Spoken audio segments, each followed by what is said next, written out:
Hey everybody, welcome. Hit that like if you would. Let them know you're there. Let them know I'm here. Share it around, all that kind of stuff. All the stuff we do manually so that we don't have to, automate it by, having the algorithm track you so that, this is a personal interaction. Never mind. Just hit the like. I'll be on in a minute.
Get close.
One more second, I'm finding something.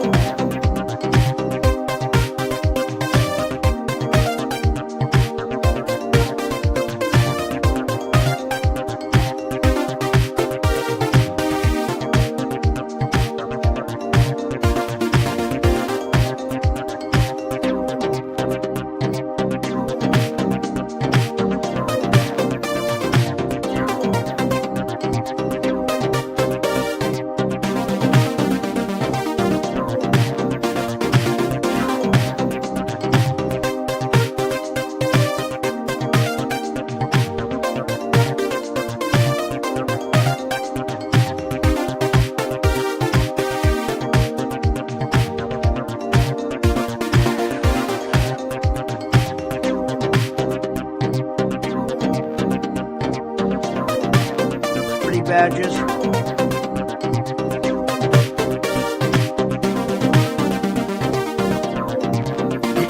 All right, here we go. One second. Here we go.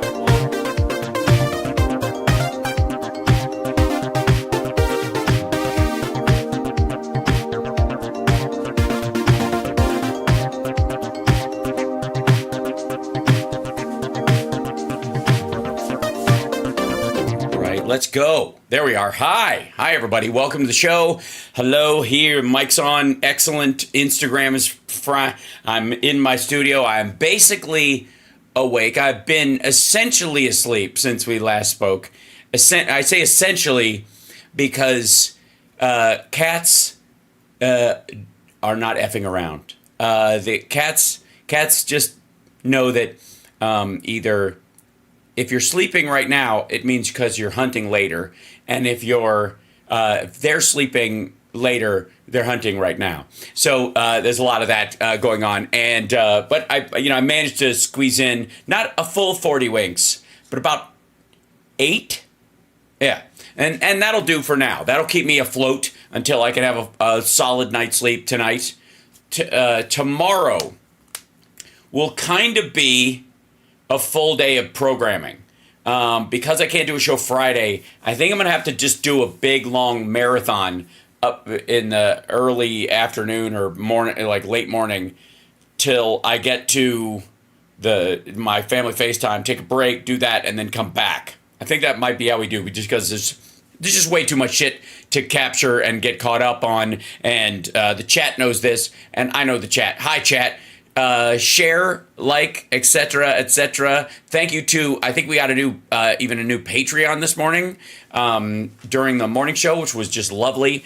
That it's interesting because this morning show was, because Phil's on in the second hour, was, we expect a certain amount of like Ukraine content that we're talking about during that part, and but because the major was on in the first hour and there's so much good news coming out of there, we didn't have time to fit it all. So it became a great kind of marathon conversation in its own right about that. Besides vocal management, which I've got to do a bunch of because I got to sing I got to do some serious singing Saturday. Which, by the way, I don't know if you've seen this, but Trump has been in sibilance hell lately. But you know what? Let me get this out of the way. I've said for a long time, folks, that I am not going to have sponsors on this show, and I have decided that not only am I not going to have sponsors on this show, because I would rather it be up to you and you not have to sit through ads that I'm reading and telling you about my night's sleep and the supplement that I'm supposedly taking that's making that pearls your teeth, curls your hair, and gives your tongue a sleigh ride, all that stuff. Which I know you're familiar with because you have seen all the other channels do the exact same ads and all that. You know that stuff? Okay. Not only am I not going to do that, I'm going to do what I call anti-ads, where today's show is not brought to you by Donald Trump Liberty Badges. Now, what the ever-loving shit is a Liberty Badge? This, I have not all heard about it. I have not. It says it says there, you've all heard about it. I have not. And so today's House Parks Megaworldwide, the single greatest live stream in the history of live streams, where you come to see House Parks as only House Parks can. Where not only is I've had to turn people away because we can't fit any more people in the internet to watch this show. Right now, in the chat room, and it's still growing, we have 1.5 billion people watching right now. And not all of them are subscribed. If you're one of those people, please subscribe. Look, truth isn't truth, according to Rudy Giuliani. We live in a post-fact society. So am I right about these numbers? How dare you even ask? Anyways, that's not the point. Today's show, House Parks Mega Worldwide, the greatest live stream ever to exist in the history of fucking ever, even before the internet, and all 1.5 billion people watching right now. Oh, sorry, 1.6. It keeps moving up. I can't. It happens so fast. I got to catch up. Now, it's not brought to you by Trump Liberty Badges. I have no fucking idea. Here we go. You've all heard about it. The Trump Liberty Badges. I have not. Matter of fact, this is the first I'm hearing about it because up till this moment in time, even those words put together are so fucking absurd. They wouldn't even accidentally arrange themselves. Like when I'm making fun of Trump, the words Trump Liberty Badges, which obviously stink, I would like to say for the record. These are Trump Liberty stinking badges, okay? And we don't need them. Hold on. Get that out of there. These are Trump Liberty badges, and we don't need no stinking Trump Liberty badges, okay? We don't need them. We can always use something else. You know what I mean? Like most of us, you could have Trump Liberty badges, or you could just use regular toilet paper, you know? And it's slightly less coarse. And let me tell you, have you seen the bathrooms at Mar-a-Lago? Let me tell you this. People are going to be wiping their asses at Mar-a-Lago with these Trump Liberty badges forever, okay? Just saying to you. All right, so that's... Today's show is not brought to you by Trump Liberty badges because we don't fucking need them, okay? All right. All you have to... Oh, shut the fuck up. Hold on. I got to hand click this one right. It's been a tremendous success. No, it hasn't. I don't know what the fuck you're talking about. And I'm thrilled with how it's turning out.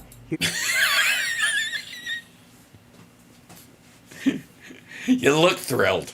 You look like this is exactly what somebody worth $9 billion would be doing with their fucking time. Here's the deal. The demand... Whoa. What do you mean, here's the deal? Wait, you're stealing... You think we're... Look, Joe Biden may have dropped out of the campaign, but he's still president of the United States. You can't start stealing his fucking language already. Here's the deal. Folks, this is a joke. Demand is through the roof, and we had to act fast. What? Demand is through the roof, and we had to act fast.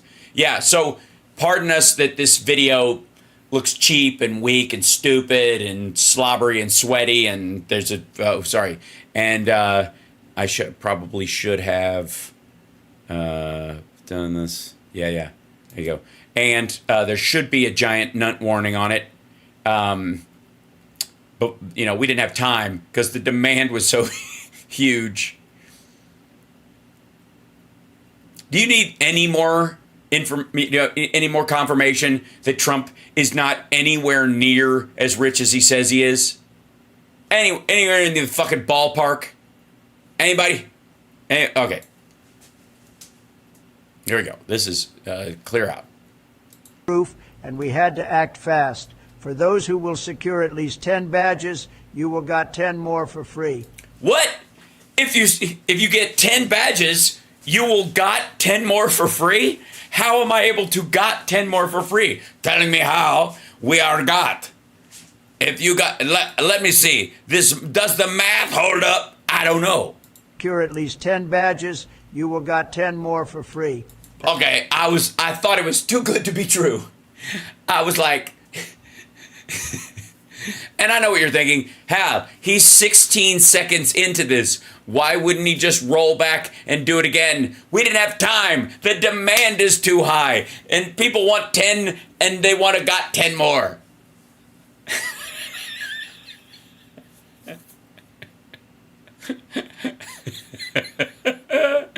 It's a... Denise, I don't know if it's really a badge. It isn't. Badges get you privileges and stuff like that. If you wear it or have it, like my blue patch. If you bring those to a live show where I'm doing stand up, you as a Patreon, you get to bring a person with you as your guest for free. It doesn't work for sexy liberal shows because there are other people on the on the bill, and I don't want to take money from them, right? But on my own personal stand-up shows, like, for example, the one coming up on August 30th at Flappers, if a Patreon person shows up with their badge, they can bring in themselves and a guest for free. That badge actually works. It actually works. Because my Patreon people who support me get that thing, right? That seems simple. This gets you shit on a cracker. That's right. Double the badge. What? That can't be right. Double the badges. Hold on. Wait. Got 10 more for free. That's right. Double the badges. Okay, this is AI. His mouth is moving. Either he didn't tape this or they're ripping him off, but it says video is attributed to @RealDonaldTrump. There's a Forbes breaking video. This is on a Telegram channel for him. He didn't even do this. Watch his mouth. the badges, double the value. Each badge is worth $500,000. So with 10, you are looking at $5 million. What? All right, what the fuck? The countdown is on. Our Trump Liberty badges are almost sold out. Don't miss the chance. But yeah. A fantastic way to become a Trump-made millionaire. And let me tell you, as expected, after my victory in 2024, these badges will soar to $1 million each. You can even trade them at any Bank of America branch. What the fuck is this? This is, by the way, this is posted. You cannot trade any of this. What the shit? This is so AI, it's dumb. This is, by the way, this is on one of those, this is an ad that runs on Truth Social. That's why I grabbed it, because I was like, oh, he very seldom shows up in his own ads in Truth Social. Look at this shit. Each badge holds the potential to be redeemed. I see. Each badge holds the potential to be redeemed for $500,000 in cash, making you a Trump-endorsed millionaire following his 2020 victory. What the fuck? This ad runs on Truth Social. And I cannot imagine. It's not satire. It is not. It's not. They're not fucking around. It's not satire. These people mean it. I don't know who the fuck they are. But look at this AI fucking mouth. Good Lord. And like I said, it runs on Truth Social. This is an ad, and which goes to, by the way, I'm not gonna watch the rest of it because obviously, but I know a lot of you are wondering, how could Truth Social be such a shit show? How could it be failing so much? Well, now you know. Al Sparks' Megaworldwide is not brought to you by weird QAnon Trump badges that if you buy one right now for $50 will be worth $500,000 once he's president because he will turn them into something. You know that thing about people trying to cash in their Trump bucks at an actual bank? That's where that shit came from. Right. Anyways. Okay. Now. Hold on one second. I'm going to put this down here. Copy link. And we will go to hide away. I'm going to show you a couple of things. One is paste. I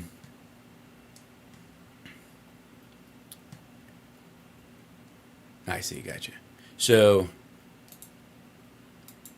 I don't know if you saw this, but Trump is giving these are pieces like Forbes breaking news poll stuff now of Trump at his little engagements. And I've got a lot to show you today and nowhere near the time I would need to show you all of it. So pardon me if I do a couple of needle drops, but I there's a couple things that in my travels, I subjected myself to.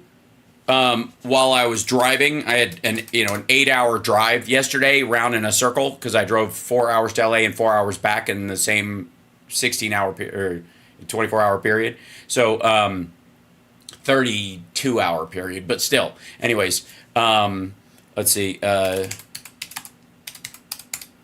we go. Yeah. I'm going to show you this at a second. Hold on. Bink. We move this over here. Trump went on Theo Vaughn's podcast and this past weekend or whatever. And there's a strong competition, ladies and the gentlemen, between, let's see, there you go, find it, for the most pathetic, insipid, boring, irritating, full of shit conversation. And that conversation is right at the top of it. Let me tell you. But next to it, let's see if I can find this one. Yeah, it's is that after? Yeah. I want to say it was, oh, Jesus Christ. The Peter Bette Davis dude is fucking hilariously sad as well. I right now, Tucker Carlson has a, can I search that part of it? Yeah, search the watch history. Tucker, there's so much shit in there. Oh, must be. It's on Rumble, I guess. But Tucker Carlson has his like Tucker Carlson Network or whatever, and the content that he is cranking out on there is there. It is. I think this is it. Vince Clinton, yeah. This is the newest one, I think. Yeah. Okay. Ladies and gentlemen, again, this is 2 hours and 43 fucking minutes. I'm not going to watch the DNC. Everybody else is watching it. You'll get to watch it. That'll happen later. And you guys can focus on that when it happens. I'm doing the media's response to it because there's plenty of people who are live watching it or live streaming it and just kind of borrowing the feed. It's great. I'm glad they're doing it, but we don't need them to do it. It's lovely on its own. The DNC, as it's run, is fucking fantastic and enjoyable without any commentary. Just letting you know. Okay, real quick. Ladies and gentlemen, this is what's left of Tucker Carlson. Tucker Carlson has his own little network thing. And he, this episode of Tucker Carlson is called Vince Cogliani's the DNC predictions, Don Lemon, and why Kamala Harris is terrified. Why Kamala Harris is terrified. Okay. And it's from his little wood gathering. I think we have the audio on that, don't we? Yeah. Oh, it's not on there. Sorry. I'll feed it through. 1 second. On out. Goes to there. Play, you silly thing. Oh, well, I'll have to fix that later. I know what I'll do. I'll just have it play through the thing because you guys will hear it anyways because it's loud, hopefully. Oh, it just doesn't even want to. I see there's something. I see. Think. All right, never mind. Tucker has a thing about wood. I'll work it out later. Session starts this week. So, by the way, he has this dude on. I'm just gonna pop around in this just to show you something that between him and Jesse Waters, the entire gig. No, I didn't. Oh, please send me a clip of Hassan and Cenk at the DNC complaining that they don't feel welcome because fuck those dudes. Both of them. You want to talk about people who bamboozled voters? If there's a single person that's responsible for the dip in quote progressive voters in 2016 around Hillary Clinton that gave 3 states to Donald Trump in the Electoral College, it's Cenk and the fucking TYT people, and they have never done a full mea culpa. They all just went, "What? I don't know. 3 weeks before the election, we started telling you to vote for Hillary. Shut the fuck up. You spend a year telling you that she's a baby killer, and then 3 weeks before, you're like, oh, fuck, we're going to hand this shit over to Trump. And they absolutely fucking did. Get the fuck out of here. Garbage. Garbage. And not only that, wrong about everything. Fucking wrong, like just materially wrong. And never mind the fact. And don't worry, since that time, Cenk has done a lot to repair the damage he has done to the, to Democratic voters specifically in the country itself by, what was it? Oh, yeah. Running as a Democrat in a district he doesn't live in, and spending all of his time attacking the lead candidate who was a woman, and instead of the Republican that was actually that was running against them, spent all of his time in the primary attacking the woman, the Democrat that was actually going to win, and diminishing her basically through his attacks enough so that the other guy squeaks by, and he kept a woman Democrat out of office. It's, if you're going to spend $1 million and get 5% of the fucking vote, why wouldn't you take it? Or was it 5,000 votes? I don't even think it might have been the same thing in this relatively small district. So, fuck that idiot. Period. So, I'm so glad everybody looks at him like he deserves to be looked at and everybody at TYT too. I think okay, let's get this dickhead off the screen because that's nauseating enough. I think I told you, like, I never met Anna Kasparian in my life before Politicon years ago, like in 2016. And I'm, you know, I did some of these panels and whatnot. And one of the most shocking moments of the whole fucking thing, and some of you may know this, is I was talking to Liz Winstead, who's a lovely human being and who created the Daily Show and who has been a warrior for women's rights the entire time. And by the way, was right about everything except this one thing. She was voting for Bernie. She was a Bernie supporter at that point when it was obvious he was not going to be the nominee. And and she was really nice about it, though. Liz is great. But Liz said, at that point, we were all talking. It was me, her, Anna Kasparian. We're all standing there talking backstage.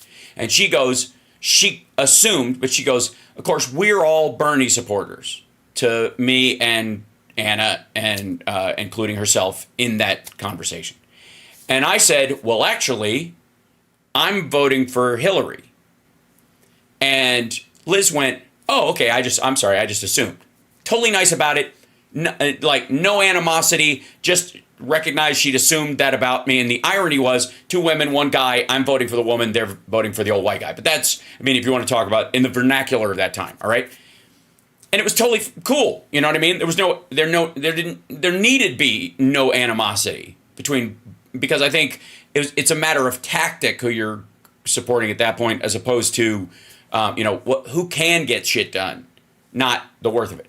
And Anna went ice fucking cold and had up to that moment been like jovial and friendly or whatever, and was a complete asshole to me from that point on, just because I supported Hillary, not because I, said something sexist or awful or was like, no, there was no character flaws other than I'm voting for the woman who could have been president. Fucking hell. And by the way, she at that time and Cenk and everybody at TYT were doing everything they could to burn Hillary Clinton to the ground. They were doing Fox's job for them. All right, now, back to where we were. This flailing dipshit. Now, just like Donald Trump didn't expect that he would be, I think, where is he? Standing in a small warehouse in Howell, Michigan, answering questions from a reporter with a sparsely attended blatherfest that went on far too long. I don't think if you'd asked this third generation rich kid? Anyways, this silver spoon asshole would go, yeah, in a couple of years, let's say 5 years ago, in a couple of years, I'm not going to be on Fox anymore. I'm going to be doing a podcast from my fucking cabin in the woods on Twitter, and scrambling for relevancy and topics. Don't forget to hit the like, Venmo, share the show, all the stuff I don't say. All right, now here we go. I'm going to jump around in this because I watched this whole fucking thing. Week appalling, but there are thankfully entertainment possibilities, and we think we've found them. So for the first time in a long time, we are going live this Thursday night, 8:30 Eastern. We're going to be doing a live stream to react. And it's people inside the DNC, and the first thing you notice is they're all wearing. Okay, I don't know. I guess this guy that he has on as a guest as a show someplace else. I don't give a shit. He's another right-wing commentator or something. It doesn't really matter because I want you to get kind of like, this starts out like a podcast. Here you go. Let's just check this out. Masks outside. And I don't want to be mean. Mental illness is real. They're obviously mentally ill. Definitely mentally ill. When he saw him at the other thing, they were wearing masks outside. Okay. There are other people right next to them, right? Dum-dum. Okay, here we go. But what's so interesting is I never see that in my life. Do you ever see anybody wearing masks outside? Well, I live near Washington, so yes. I see You some of actually that. do now? Yeah, but so there are categories of people, I think, who are just neurotic and who've been misled, especially by the left. And they wear the mask still up until this very day. Do you know how stupid you have to be to try and litigate this part of life right now? First of all, let's just I know what you're thinking. I love you.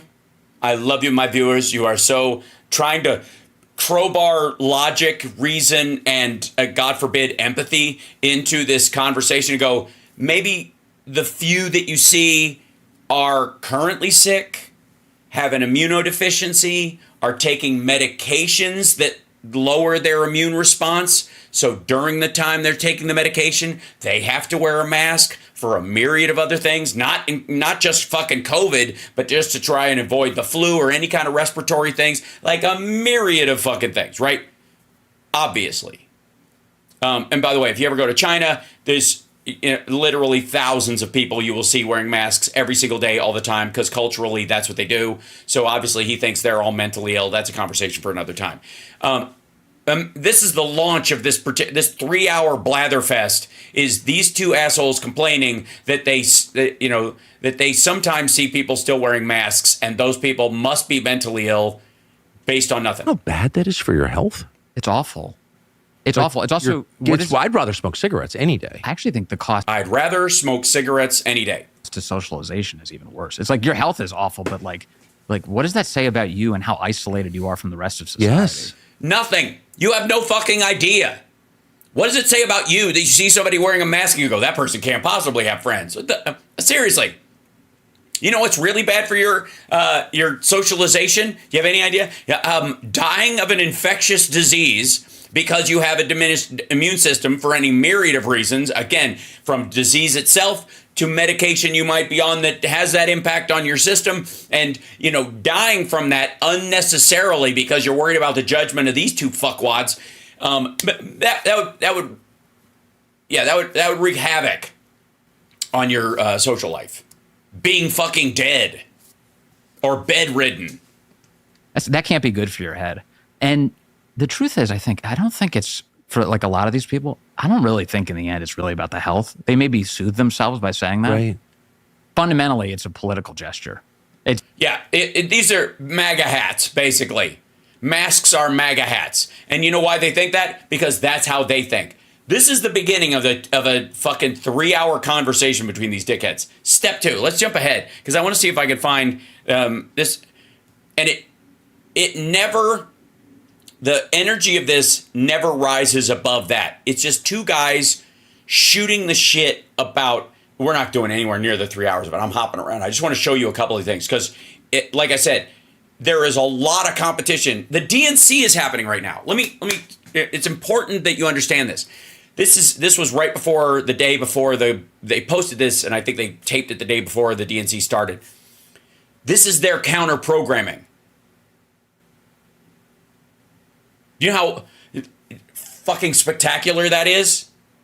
This is how they're pushing back on the DNC, which is fucking flawlessly executing, like day after day, super charming, heartwarming, two fucking giant crowds coordinated at once. The speeches are fun. The people aren't, there's no fucking Hulk Hogan's tearing their fucking shirt off to reveal a shirt underneath, right?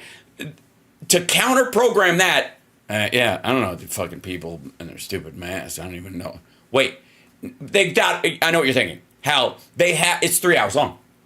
It's the Tucker Carlson network. It's not only that, it's the Tucker Carlson show on the Tucker Carlson network. They've gotta hit their stride at some point.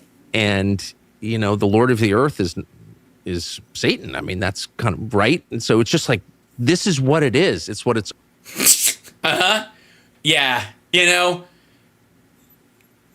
The Lord of the earth is Satan, right? I'm just needle dropping. These are just rando phrases in the middle. These are conclusions this fuckwad is coming to. It's always been. Yes, the earth has always been run by Satan. And this is the face of a man who goes, I don't know what I'm saying, but I have to keep talking like this so I can scoop up what's left of Alex Jones's audience and stuff them into my fucking wallet. Like a condom I will never get the chance to use before it turns into a guitar pick. I just think people who are your age are less shocked by that than I am. Yeah. Yeah. My main impediment. Yeah.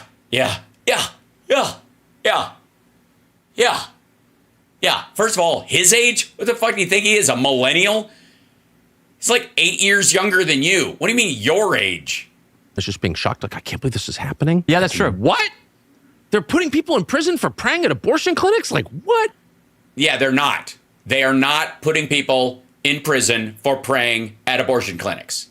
They are putting people in prison for violently blocking the doorways of medical facilities. They replaced Easter with Trans Visibility Day? I can't believe this. Yeah, because it's not true. Trans Visibility Day happens on that day every year, the actual date, and Easter sometimes falls on that particular Sunday. And by the way, how do they replace it? First of all, let me start this goofy fuck.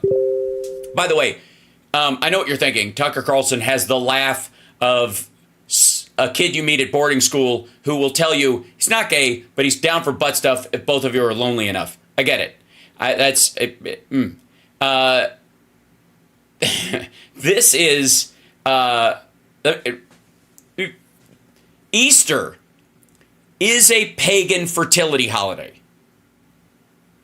If anything was a day of visibility for anything sexual, it's fucking the day that was borrowed by the monotheistic Abrahamic religions to turn into, and turned into Easter. It was that first. I know. Which is kind of like, I'm not a boomer, but it is kind of, thankfully I'm not a boomer, but it's. What do you mean, thankfully you're not a boomer? What the fuck? What? You don't have the honorability to be a boomer. And by the way, I'm officially, and I will act on behalf of, I think Tara Dublin would agree with me. He's not allowed to be Gen X, if that's what he thinks he is. No. He's lost his Gen X card. It's kind of a boomer response. The opening ceremonies to the Olympics. Yeah. The fact that they would do a fake Last Supper with all trans. That wasn't. It was a Greek feast. The fact that you don't know the difference between a Greek tradition and the artistic tradition of that and the Last Supper, or you think the Last Supper idea was actually born during that period of time, and that your cultural ignorance takes precedence because it's simply louder than the rest of it currently at this needle drop in time. Yeah. Again, we're 13 minutes into this shit, and this is where they go. I want to find, there was a piece in this. I wish there were fucking transcriptions along the side of this.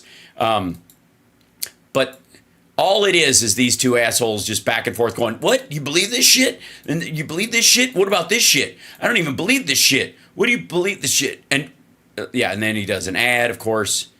Seem like prerequisite for party membership is being willing to set aside your own interests, your own self-respect, your own dignity on behalf of the collective. Yeah. I mean, how bitter do you think he is about this in real life? I don't know. I don't know to what extent he's capable of complex emotions or thoughts like that. Okay, he means Biden. They're talking about Biden. Like, this is so lazy. The whole idea, you can't, address this. Don't even mention his daughter-in-law, who has been a loyal family member for over 20 years, has traveled a lot with Joe Biden because his wife didn't want to go with him. I saw this. And you saw this? Uh-huh. Because she was working and teaching class? Like, this is amazing. To shooting. And that's that's a fact. They allowed that. And hold on. Wait. Let's back up. I'm needle dropping, so I just want you to just see that this is the punchline on this entire thing. I would like you to know it, because I probably will not be able to find this clip unless the internet gods are with us. Is that Tucker's biggest complaint right now is that men complain too much. Real men should not complain. And it's sad that men complain all the time. During a 3 fucking hour complaint fest between him and whoever the fuck this other dipshit is, where they just kind of whine about everything that's not going their way. They put him on a glide path to the election. That for the remainder of the election, which is not that much time left, that we be litigating all of this. How did this happen? How do we prevent it from happening? Why did somebody shoot Trump? The underlying motivations. They didn't shoot Trump. They shot at Trump. Piece of glass hit his ear. Have you noticed, like, there's no conversation? Fuck you. The possibility that it was a bullet versus the possibility that it was a shard, and Chris Wray saying it could have been a bullet, more than likely, maybe it was, but we don't know, is not him being shot. And these guys, by the way, they repeatedly say, like a lot of these assholes, Trump was shot in the face. Dude, he doesn't even know what part of his ear he got shot in. About that anymore. The motive question disappeared in like 5 seconds. It was like the Vegas shooter. It disappeared. Well, he was just your average 20-year-old with. By the way, the Vegas shooter didn't disappear.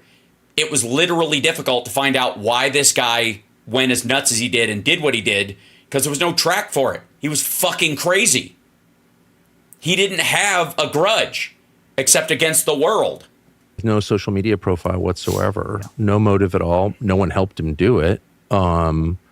And, you know, there was no real security failure at all. You just couldn't put an agent on a roof with a pitch that steep. It's just, it's pretty conventional stuff. 140 yards from the stage. Yeah. But by the way, this is, I think, low-res sarcasm. Also, I've covered this before. There was a window watching exactly where this guy was laying. If the cops that were watching that point had not left their post, they would have seen him right out the window and probably shot him in the back of the neck before he even assembled, like put his position together to fire his rifle. But they were called away to look for him because somebody saw a guy with a gun walking around, and so they left their post. If they'd have just stayed right there, nobody had to be on that roof because they had a perfect view of it. But you saw the Biden administration allow an assassination attempt, a shooting. That's the narrative. That's and I can't understand why he's not still on Fox. And that's just that's a fact. They allowed that. No, they did not. And again, because they would have, to allow anything, you would have had to know ahead of time it was going to happen. So that's what you're supposed to presume from this. I'm not saying they did it on purpose. Seems pretty clear. Yes, you are. It has to be on purpose to allow it. Otherwise, you would just call it a failure. Allowing it specifically is an on-purpose activity. This is so fucking stupid. Or they did. How could that not be on purpose? But I don't have any proof of that. But they allowed it. We can say that conclusively. No, you cannot. And no one ever mentioned it again. And people are mentioning it all over the place. Like, information about this fuckwad is trickling out all the time. The reason why nobody talks about it anymore is because the right-wing media, who would normally jump all over this, you would think, because it's fucking Trump, they would dive into this. They would do nothing but go after Trump, the Trump shooter all the time. We need all the details and all this stuff. And as soon as they found out he was a registered Republican, fucking borderline radio silence. Even Greg Kelly doesn't cover this shit. Because it's not good news. Because it doesn't work. The minute it didn't fit their narrative, they bailed on it. You can complain that the media on the other side doesn't cover this, the obvious politically leaning stuff, my channel and other shit, if all of a sudden we just moved on from it, right? Because we have other priorities and I don't give a fuck and all that stuff. But the fact that right-wing media, but for this so in case you don't know, Alex Jones's entire media world is collapsing under the weight of its own stupidity and his own just blather to destroy, the parents of children who were slaughtered in a school shooting. And so everybody is moving in like fucking hammerhead sharks to steal whatever part of their audience that he can. And Russell Brand, Rusty Trombone, is trying to be the hippie Alex Jones, and Tucker is trying to be dweeb Alex Jones. Just to clarify, this is dweeb Alex Jones we're seeing here. I don't know how much of what he's saying he actually believes. It doesn't matter. He's either stupid or full of shit. Both of them are equally lucrative when you are seeking to be dweeb Alex Jones. And we are, I don't know, 8 months away from this asshole going bald and growing a beard. And Republicans don't mention it. I don't understand why. Because it's not a Democrat that shot at him. It's a Republican that shot at him, you dumb fuck. That's why. One of the ways I think that they allowed it, because once you're knocking on... One of the ways I think that they allowed it. One of the ways. The many ways. Let me count the ways. Really important doors. And like if you start opening a bunch of them, eventually you get to a place where you're like, man, this is really dark. Yeah, and it's full of Republicans jerking off. What do you mean? Opening a bunch of doors and it's really dark. Oh, God. It's so dark. I agree. It's so dark. I totally agree. It is. It's dark. There's a certain darkness that's there. Darkness. I think one place that I've been in is that the Biden administration is ruthless in how they wield the government politically, as we know, with the United States Department of Justice. And the United States Department of Justice?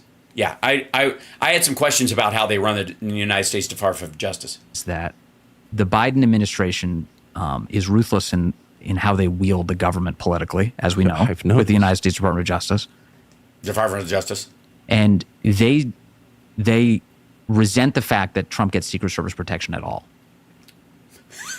Yeah, they wake up every fight with Israel and Ukraine happening in the world and Iran, trying to attack our power grid and all this stuff. They get up every morning and go, oh, fuck, man. Why? They hate that they have to give him, by virtue of the law as a former president, Secret Service protection. So to the extent that they give him anything, they're just like, whatever. We'll send him something. But protecting him, not a priority. He handpicks his detail. I would like to say for the record.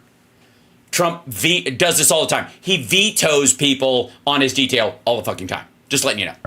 Protecting Dr. Jill when she's doing an event in Pittsburgh in an indoor arena just down the road from Trump, in a really sophisticated way with all the teams necessary to protect her and going above and... As the wife of the current sitting president, whose, obvious... injury or death would cause great calamity to the function of the government right now because the sitting president's wife would have, the death or the injury of her would have a massive impact on the country right fucking now because she's the first lady. Anyways, you were saying? But beyond 100%. We'll do that. Yeah, the repulsive fake Dr. Harpy wife gets all the bodyguards she wants. Yeah. But this motherfucker. This frozen dinner silver spoon prick. Fake harpy wife. By the way, what he means is women who have the self-respect to speak up or can speak as equal partners in their relationships. The candidate doesn't. But the Secret Service director that she... Yeah, no, the candidate doesn't. I got news for you. The sitting president and vice president and their current family, their immediate family, get far more protection than anybody else who may or may not run for office, whether they have a shot at it in a couple of months or not, period. Never mind the fact that they're bullshitting because Trump has all the coverage he wants. He just wants sycophants around who will look the other way when he gets a delivery of fucking the green Sudafed crushed up with Adderall mix that he likes to blaze a rail of every day. He wants the kind of security guys who will stand outside, and let it happen. Handpicked for the role, Kim Cheadle, because Kim Cheadle served on Jill Biden's detail when she was in the White House originally with when Joe Biden was vice president. So they choose Kim Cheadle to run the show. The last thing they're going to do is concern themselves with how safe is Trump and should we give him what he needs. Screw that. Or Trump's own advance team doesn't concern himself with any of the warnings that they get from the Secret Service or the White House, and they just proceed with shit anyways because Trump is convinced that everybody with a gun is on his side. All right, jumping ahead. There's one part of this I have to show you, and then I'll move on. There's kind of no explaining that. That is sort of the end of any potential respect I had for you. Kiss your husband with a mask on? Tim Walz. Hold on. Late night. You can buy artwork in the bathrooms. For real? Yeah. The walls leading into all the bathrooms, they have artwork on the wall with prices. So when you're in the bathroom, you can choose art and buy. What are they talking about? What plates? Buying art out of the toilet. Please go on. Get off the wall. Wow. It's pretty cool.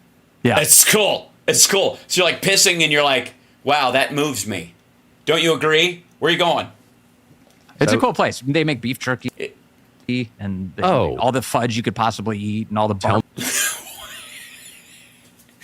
It's the wonderful MAGA wonderland. It's the dream place, Tucker. It's the place we all wish we could go. Riding a rainbow over the fields, and you go to a place, and they have artwork that you can buy in the toilet, and they make their own beef jerky, and there's a fudge river that leads you into the butthole of a unicorn that farts glitter.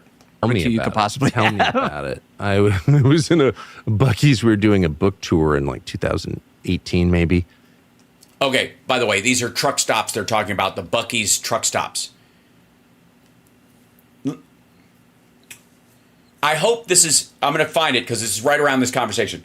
This is Tucker Carlson, whoever the fuck this is, arguing that America, again, is in decline. America's taken a giant shit. It's over. Okay? Understand that. America's done. And then they go on this fucking 45-minute ramble about how there are these like truck stop / gas stations in a certain part of the country where you can buy all this stuff. Wait till he gets to what he buys there. I was on the road. Emily Lynn is sitting right there, and I had the driver pull over into Buc-ees like 3 a.m. We're driving from like Dallas to Houston. Yeah, and no one had been to Buc-ees, and I was like, Buc-ees is the greatest because I always buy all the weird chewing tobacco there. So he always buys all the weird chewing tobacco at Buc-ees. Oh, wait. The weird kind. Weird. Weird's the word? Weird? What are you looking at me for? Don't look at me like that, you fucking weirdo. We're wandering through Buc-ees, and yeah, as you do. I get to the candy area. I love candy. Yeah. And they have yes, we can tell from your clothes. You're a fucking toddler. like old-fashioned candy. They've got like walls. I was going, and they had like a thing, like malted milk balls. Yeah. You know, it was like $4 for 4 pounds. And I'm getting this thing, and Emily comes up and takes my arm, and she's like, I think that's enough. It's like, thank God you're here. No, you do need, that's true. You do need a woman nearby. You do. You All totally. right. I'm convinced Tucker Carlson is a goddamn Muppet. Okay, so I think the conversation about the chewing tobacco happened earlier. Hold on. There's kind of no explaining that. You know, that instantly. I went to boarding school. I know who Tim Walz is. Yeah. I mean, Tim Also, really? You went to boarding school? Shocker. Walz. Maybe that's why he's so relatable. I'm sorry.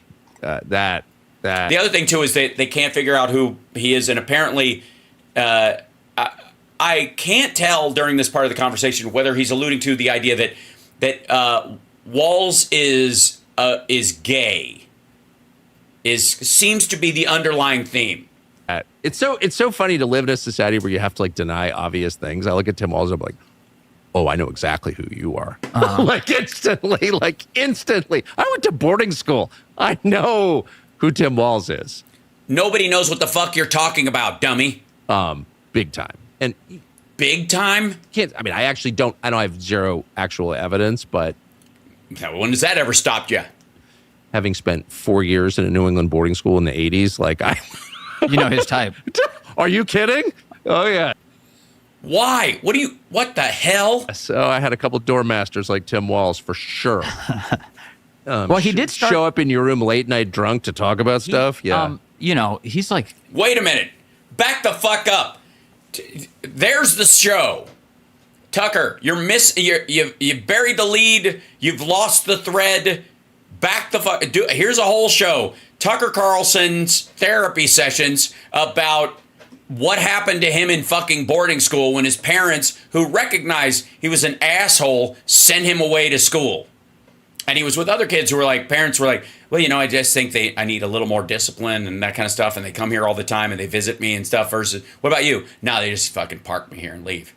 All right. Now, back for it. Hold on. But the bottom line is, I look at Tim Walz and I'm like, I know. Here's our special effort. I think you can mock him a little bit. I think that's You're a freak. And I feel sorry for you, but no, you can't have power. No power for you, freak. That's how I feel. this weekend. They Yeah, nobody cares. Put Kamala in some like. Hold on. She says. Oh, and she walks around. So this is okay. So this is all about the Doritos. This is all about the Doritos and the fact that they think she snatched the Doritos from the second gentleman from Doug. That Doug went, here they are, and she was like, I'll take those, which she's being cute or whatever. And they were like, if my woman ever snatched a bag of Doritos out of my, she'd get what for? That's around, like she has no idea where the chips are. She's like, also, what are you talking about? Like all of them are lined up the same way. It's so weird. Like it's one of these things. Like how dare she not know? They're trying to pull it like DeSantis in Wegmans or whatever. Staring all around the store. She has no idea. And her husband. By the way, let me the DNC is going on right in correspondence with this, and this is their line of attack. Do you know how good this is? Do you know what a great position the Democrats are and the Democratic ticket and the Democratic voters are when this is what they're latching onto? Grabs it. And she goes, oh, Dougie. And she reaches and she grabs the bag. She pulls them away. She's like, I'll take those. And she rips them out of her hand. Rips the Doritos out of his hands. And that bitch. Oh, my God. How dare she playfully grab a bag of Doritos because it's something that, I don't know, whatever. And again, this is his perception of what happened. It's so weird. And then cackles, and she walks off. Everything about it felt so completely unnatural and contrived. Well, I think I've only been to Sheetz a few times, but the one thing I remember about Sheetz, they have one of the world's... All right, this is where nothing brings together. And then this is what I was looking for, because I wanted to share this with you. I was driving, so I was listening, and I couldn't make a stream marker to find this, but it was worth it. Nothing juxtaposes the bullshit world of rich asshole and fake MAGA like what you're about to hear. Ladies and gentlemen, I present to you the dweeb Alex Jones, silver spoon up his asshole Tucker Carlson, posing as everyman, and not just everyman. Macho tan nuts Tucker with his goofy fucking Muppet laugh, pretending to be, this side of Butch from, I don't know, fucking Ted Cruz. Second to Buc-ees, but one of the world's largest selections of chewing tobacco. Uh-huh. Every kind of dip, like ever, including like some you've never, pomegranate flavored or whatever. I always...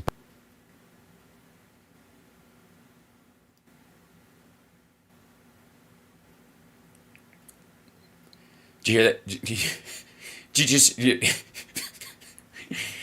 Dude, way to butch it up right out of the fucking gate. Check one more time. Second to Buc-ees, but one of the world's largest selections of chewing tobacco. Uh-huh. Every kind of dip, like ever, including like some you've never, pomegranate flavored or whatever. I always buy a tin or two. A tin or two of pomegranate dip.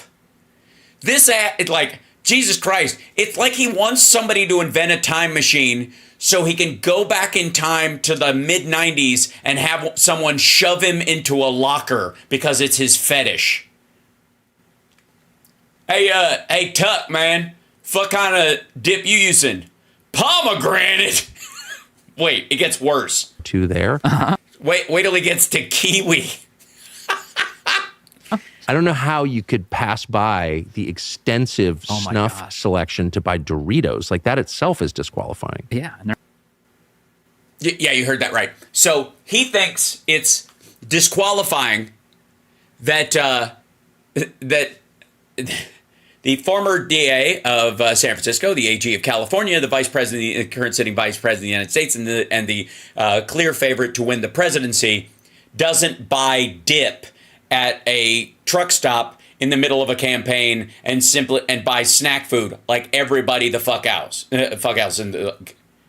He thinks that is disqualifying. And I don't know how much he's committed to this. This seems like such raging bullshit that there's like no, it's so untethered from reality. Wait. They're not even Cool Ranch. Like they were regular Doritos. Like if I'm not a Doritos person, but I know. This is an argument. This is the two guys working out why Kamala Harris shouldn't be president. Doritos aficionados. Yeah. They're all Cool Ranch people. Are they? I totally believe like that. the regular Doritos, like. What the fuck are you talking about? First of all, the biggest seller is nacho cheese Doritos, hands down. Secondly, I believe that the social decline in the United States happened when they started putting the dip on the chip beforehand. I think we became so lazy that we couldn't take a chip out of a bag, move it all the way across, over, put it in the dip, perhaps even salvage a piece of it as it broke out, feed ourselves the dip. When they're like, I want my dip aerosoled on top of the chip, that is the beginning of the end. That said, I'm of course joking. They of course are not. He's fucking serious. Like, what a poser. And what a poser. He says to pomegranate dip. she has no idea what she's doing. And by the way, you're making me think I want to see her in Buc-ees. I want to see the Kamala Harris Buc-ees fusion experience. I'd love to. I doubt there are many people in Buc-ees. Buc-ees is a truck stop in Amazing. Texas. I think it's moved to Florida It's all now. over the place now. Right. And they have more gas Wait, station bays than any other conventional And the gas cleanest station. bathrooms, most famously a candy selection. I was in there late night. You can buy artwork in the bathroom. yeah, okay, so this gets to the area where we were before. This is the midpoint in this fucking hour. This is almost dead center in the middle of this fucking 3-hour fucking blatherfest. We're all right. Okay, enough of that. Like, you get the point. What the shit? Okay, now let's jump over. I want to show you something shorter, and then we'll move on, and I'll finish up the show, and then everybody will watch the DNC tonight, and we'll talk more about it tomorrow. So, Theo Vaughn has been around for a long time, and he's got a very popular podcast / stream / whatever. And he goes to Dana White set him up with an interview with Trump.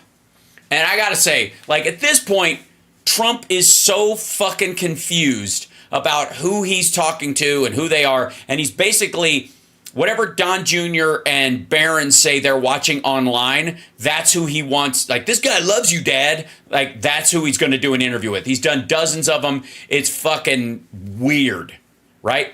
Yeah. And I got to say, like, comedian to comedian, I've never really found Theo's stuff funny. I'm probably say the same about me. Except my stuff is objectively funny. So he might have more of a problem. But that said, obviously he's more in the Joe Rogan zone, which is the illusion of stand-up masked by a career in podcasting. Okay? And he just it's one of those things where you thematically coast on whatever your character is.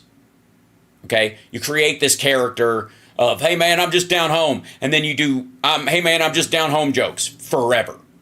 Right? That's the gig. Same thing with fucking, oh my God, Joe Rogan's special that he just put out was just ass. Just blathery bullshit, just, a regurgitation of shit that he says on the podcast. It was like it was just bad. Anyways, not funny, annoying, shouty shit. So, but he's got that character now. He's like, I don't know, TRT Alex Jones. That's what he would be. So if Russell Brand is, Rusty Trombone is hippie Alex Jones, and Tucker is dweeb Alex Jones, Joe Rogan is TRT Alex Jones. That's what it is. Arguably, I would say more than likely Alex Jones is on TRT, but I just don't think it's taking. It's not successful. That's testosterone replacement therapy. Anyways, so real quick. Trump has no idea where the fuck he is. And they set this up inside a room at Bedminster so that it looks like he's in the White House. I don't know, like, so he can take credit for the stock market or some shit. He's been doing this a bunch lately. Yes, that's a mullet, and that's I think that's my 90s my early 2000s chin scruff that he's wearing. Is nothing sacred anymore? Yeah, TRT is testosterone replacement therapy. Yeah. Yeah. Oh, nice. Yeah, He just graduated high school, right? That's right. He just did. He knows you very well. He said, Dad, he's big. Wow. Yeah, big one. That's cool. Well, it's cool. Cool. So that's good. What, Well, that's where it is nowadays, right? Yeah, well, it's interesting. Yeah, I can't believe that This isn't awkward at all. we're able to get platforms. And I started in my kitchen, and then, just evolved out of there. That's fantastic. I mean, it's pretty unbelievable. What, does Barron play? Do you want to start? You go ahead. Yeah, we're going to. Yeah, they should probably start. Yeah, anytime. Yeah. Do you want to start? I think the fact that we've been rolling for a few minutes, why not? We rolling? Yeah, sure. We're good? Yeah, that's, does Barron. Andrea or CSL, if you want to throw the Mike Lindell shaving his mustache into the staff chat, just grab it because I couldn't dig it up beforehand because I'm trying to find an isolated clip of it. And anyways, we'll get there. Barron plays sports or anything? He does. He plays golf and different sports, soccer. Loves soccer, very good at soccer. He's a good athlete, Barron. Yeah. Is he going to go? Has he already picked a college? Oh, by the way, I would like to give, if I may, I'd like to give Theo Vaughn some credit on a couple of fronts. One is his smartly placed product placement, whatever the fuck he sells, his little iced teas that are his sponsor. There's one right next to Trump. They give him one, they cracked it open, and they set it right there. Whether Trump drinks from it or touches it during the thing, I have no idea. But they definitely did it, and it's smart move, Theo. The other thing, too, is that he actually keeps digging on a couple of questions about the kids. He wants a personal conversation with Trump because the whole thing seems to be, you need to personalize this guy. You need people to recognize that he's a real man and he's got real family and real concerns and he's just like us. And Trump fucking eggs it all. He just eats shit on all of it. All of it sounds like he just met Barron in the room, like right before they walked in. See, yeah, he's a great kid. He does all this stuff that I've heard that he does, that you just told me he does. College or no? He has, and he's getting set to go in the fall. Good college, a very good one. See what I mean? He put that fucking right there by itself. I don't know that it helps sales. It may tank them, but. And he was always a very good student. He's smart guy. Which one of your kids, Yikes. what's something you admire about each one of your sons? Ooh, that's rough. That's Yeah, that's the kind of thing that makes you go right before you answer it. What's something you admire about? Yeah, exactly. Fuck the girls. Absolutely. Like, by the way, I don't think Ivanka comes up, but Tiffany sure as fuck doesn't. Fuck the daughters. Nice work, Theo. Don is a hunter. He's a great, great hunter. And yes, nobody can fucking shoot a stake down animal on a bullshit rich asshole safari like Timu Ellis from Die Hard. And knows everything about that world and guns and Everything and all. and guns and all. He was the first one that said, "Dad, boy, you got lucky," because I didn't realize that 130 yards is actually very close. You notice that Theo did not know what he was referencing with the "Dad, you got lucky." Look at Theo Vaughn's response. Lucky, because I didn't realize. You did get lucky because you're not really smart. You shouldn't be this rich. Look at this shit around you. You totally got lucky. Oh, you mean about the shooting thing, right? Fuck. I said 130 yards is actually very close in that parlance, and he In that parlance, of our times, in the parlance of our times. said, "You got lucky." He knew immediately when he saw that. He said, "It's incredible," because that's considered a pretty close distance. From how far the shooter was? Yeah. Oh, And yeah. the guy wasn't a bad shooter, Or what are you talking about? Oh, of course. supposedly. He was a very disturbed guy, but he wasn't a bad shooter. And Eric, likewise, he loves the business. He loves real estate. He loves concrete, easy pour. He loves the mob connections of concrete in New York, especially. Also very much of a hunter and understands a lot of things about that. They were sort of Yeah, a lot of things about that. What would some of those things, like he talks about it and you can't not learn stuff about it, like which end of the gun the bullet comes out of versus the side it comes. What's the stock again? Do Do you buy shares in a gun? Is that what the stock is? I don't remember. Eric talks about it all the time. As young guys, they were with their grandfather, and he would take them hunting in Czechoslovakia, and somehow they developed. By the way, that's Ivana's father, not his father. Or obviously not him. Like their grandfather, you know, the father of the woman I buried on the golf course right over there. I'm going to tell you an anecdote about how their grandfather basically raised them as boys and gave them all their manly qualities that we're all bragging about now. And I buried their mom. You want to see her? Fuck it. Let's take a break. We'll just walk on over or whatever. Do you need to pee? Very well. And Czechoslovakia, yeah, damn. can you imagine? Damn. A lot of letters even. That's a long time. Yeah. That's a name you don't hear too much anymore, but it was... Because it's the Czech Republic. You hear it all the time when you're talking about it historically being Czechoslovakia and then becoming the Czech Republic. Damn, that's a lot of letters. I'd need a scope just to get through the spelling of that word. That's right. I think, a lot of people. Yeah. But It's almost a joke. I'd need a scope just to get through the spelling of that word. I presume the premise of that joke, and if I could break it down for just a second, is that you would have to shoot all of the vowels out of the word that don't belong. so he'd go, they'd spend time in Europe and they'd do that. That's where he learned a lot Yes, away from you. about both of them, really good. With your dad, they would go? No, grandfather, actually. No, my ex-wife's father. You know, the one I buried on the golf course. Come on, we've been drinking iced tea. Let's go let's go give her a drizzle, as I like to call it. You can, for an extra $65, you can tee off on her gravestone. I'm kidding. She doesn't have a gravestone. It's just a marker. Anyways. They had a grandfather who was a wonderful outdoorsman and athlete. What was his name again? What was that guy's name? What could his name be? What was his daughter's name? You met her once, right? And during the summer, he'd take them out into the woods and they'd go hunting and lots of things, and they loved it. Lots of things. Lots of things. They got to love it. And that's Don, and that's Eric. Well, yeah, I mean, eventually you get used to anything, you know. So it's just, you know, in the woods of Czechoslovakia, you alone with an Eastern European man who's under constant surveillance by the Kremlin. Please continue. Yeah, they're funny. Oh, yeah. They have a good sense of humor, too. Like, whenever I see them at UFC, it's like... Yeah, right. Yeah, I just, like... The first time I was nervous, I think, and then after that, when I've seen them, it's like, it's fun to kind of cut up with them a little bit.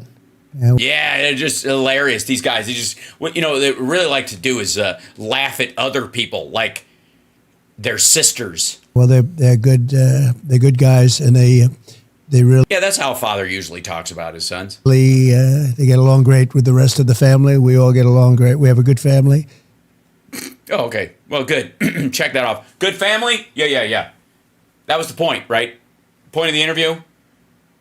You want people to come away thinking that I have a good family? Okay, I said we have a good family. Done.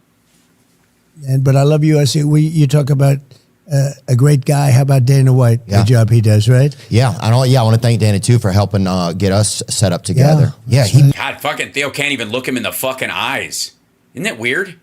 Hey, yeah, man, this is awesome. I can't believe that I'm actually sitting in the room with man, maybe it's, I don't know why I'm nervous. Maybe it's because with this scruff, my chin looks like a pussy and I'm afraid you're going to grab me by the face. It's hard to say. Makes it happen. I like Dana. He doesn't waste words. He doesn't waste time. He likes to, I think, be efficient and... So you're not worth talking to, is what you mean? He doesn't think you're worth talking to. Like he'll humor you because you have influence and he'll use that influence. But beyond that, fuck you. Okay. He has seems like a strong sense of integrity for himself. Yeah, nobody like him, actually. It's, there's an expression that everybody is replaceable. Not Dana. Yeah. Nobody. My sons, who we were just talking about, That never occurred to me to regard my children as irreplaceable. You know what I mean? But as soon as you bring up Dana White, oh man, we can't do it. I mean, if I lost Eric, would it be a big deal? Probably not. But Dana White, man, there's never going to be. They broke the mold. My kid's moldy as fuck. He could do what he does, and he's made that sport. Lots of people could do it. He's what is it? Don King. He's the fucking UFC Don King. Who cares? To a big monster sport. Yeah. And it's interesting. Yeah. It is a monster sport. I think it's a good description. And we go there and we enjoy it, go with him. Sometimes we do walk-ons with Dana, and the place sort of likes it. Oh, yeah. The place sort of likes it. Oh, yeah. I've been there. Yeah, but there's Dana, a video yeah, of us. I was in behind you in one video. I'm sure the dogs here will pull it up. The dogs. That's your production team. You call the guys that work for you the dogs, as in these are my dogs. Yo, dog. Really? So Southern talk is now late 90s like gang rapper speak. But yeah, those are some of my favorite things ever. UFC became my favorite sport during the pandemic because Dana was brave enough to stay open. You know, he was the whole ball game. He was the only sport, and he'd open up in arenas with nothing other than very good fighters. Yeah, and they would be. Well, then the arena's not open; it's closed. The arena's closed. The arena is closed. If it's empty except for what's going on there, then the arena part it's not even part of the fucking conversation, dum-dum. It doesn't matter where it is. They could have done it in a fucking warehouse. They did it in the arena because, like, I don't know, he had contracts or some shit, and he could write it off. He could get government money under this motherfucker to pay, like, to support his company. That's why they would do it in a fucking arena. Otherwise, you would just you'd set up a ring in a TV studio and do it there. But he had some of the best fights during the pandemic. Yeah. But it was exceptional. There it is right there. See, look. Oh, yeah. There you are, and I'm right behind you there. Oh, slapping wow. with that hat on, the white guy in the hat. That's great. That's right, the white guy in the hat. Yo, how about this? Hey, Theo, how about this? How about my shirt? There you go. Whoa. Fuck yeah. All right. Boom, boom. I'm hyping, yo. Look at this. Are my dogs here? Have my dogs arrived? Yo, has anyone seen my dogs? Dog. That is right. That's great. Singular. I don't know how many dogs did we bring? We just brought one dog. Yo, dog. How many dogs are here? Just you? Okay. So just dog. I'll just say dog then. Yeah, I mean, there's a lot of us there, but I was one of them for sure. That's right. Yes, you were definitely one of a crowd of people. Yeah, see, that's me right there. Good sport, isn't it, huh? Yeah, I'm a Dustin Poirier fan. So. Oh, he's great. He was, boy, I tell you, he's a warrior. That last fight he had. Oh, boy, with a fight where he got hit and the other guy was hitting him, and he was just, he killed it. He was so good. You think Trump knows whether the guy won or lost? You think he's about to find out whether he won or lost? Whether you like it or not, he is a warrior. Yeah. I enjoy sports. And sports ball is all, especially when they take the ball and they move it in the direction of, some people call it a goal, but there's also another version of where you would play it. And sometimes that's not even the point, but they do the thing with the ball, the object, the sports object well. Yeah, it felt like he didn't get the victory, but it didn't feel like he lost. No, he didn't lose.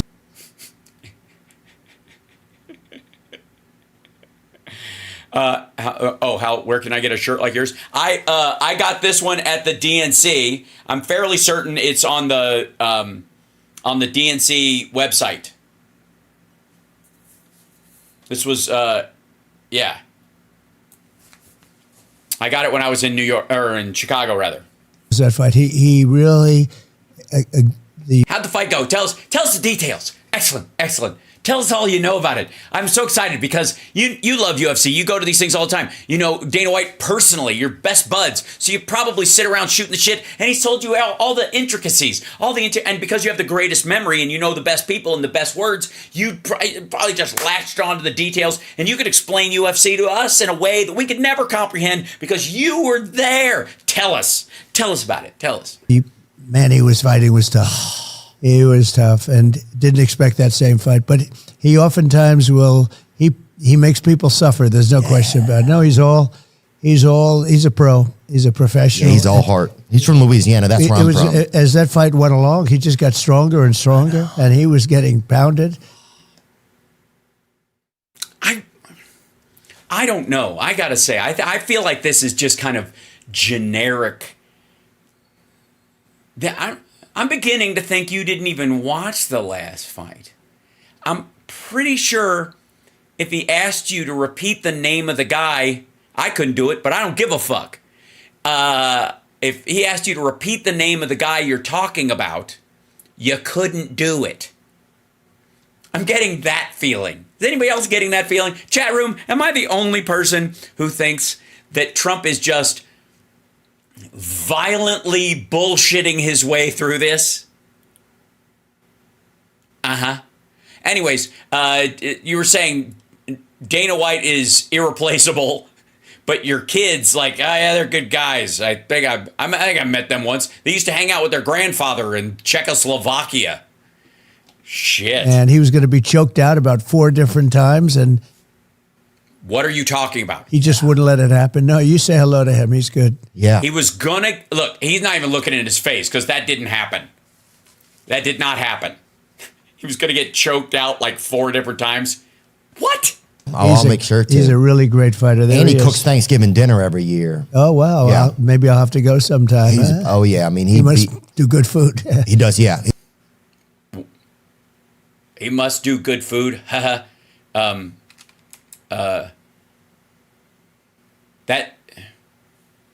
looks like it was brought in.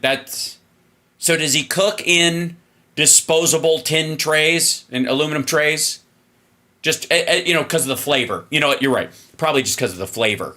Oh, yeah. Maybe I'll have to go sometime. Oh, yeah. I mean, he must do good food. He does, yeah. He does some good stuff over. He must do good food. I mean, Tucker Carlson could learn a lot from Trump about just normal people speak, There. Yeah, what was do you remember like the first fight that you ever went to, whether it was UFC or boxing or anything? Yeah. See, here's the thing. Theo thinks this is a normal interview, and he keeps digging down, and he's going to hit, like, bullshit bedrock. I do. It was... By the way, he means first UFC fight. He means what's the first UFC fight you ever saw? They are talking about UFC. They are talking about how Dana White is irreplaceable, how he is a mutual friend. They just showed one of the fighters that is Theo Von's personal favorite fighter, right? We're all on the same topic, right? We're all clear about that. And Joe Frazier, Muhammad Ali. I had no idea they were in the UFC. That's amazing. In Madison Square Garden many, many years ago. And I think that was the first fight I went to. I always liked the boxing. How old were you, remember? Oh, boy, I don't know. You can deduct it from what I am now, but it was a long time ago. But they were 2 undefeated fighters. They were both undefeated. Muhammad became a friend of mine. So did Joe, Jolton Joe. They were 2 great fighters. That fight was incredible. I think they had What was incredible about it? What was really incredible about it? What was the incredible part? many heart attacks that night, literally heart attacks in Madison Square Garden. I think it was Madison Square Garden. And the fight was so unbelievable. 2 undefeated heavyweight champions of the world. All right. First of all, let me get cut to the chase, if I may. Yeah. It was smoking Joe Frazier. I don't know what the jolting Joe business is about. He knows somebody personally. He knows somebody personally who had a heart attack that night. So he thinks there were lots of heart attacks there. the world. There was no UFC and there was no competition really. It was it. Yeah. And so you had the two guys. Remember that Muhammad wasn't allowed to fight because of lots of different things. And lots of different things because he was a conscientious objector to the Vietnam War, and they took away his license to box because he wouldn't go to war.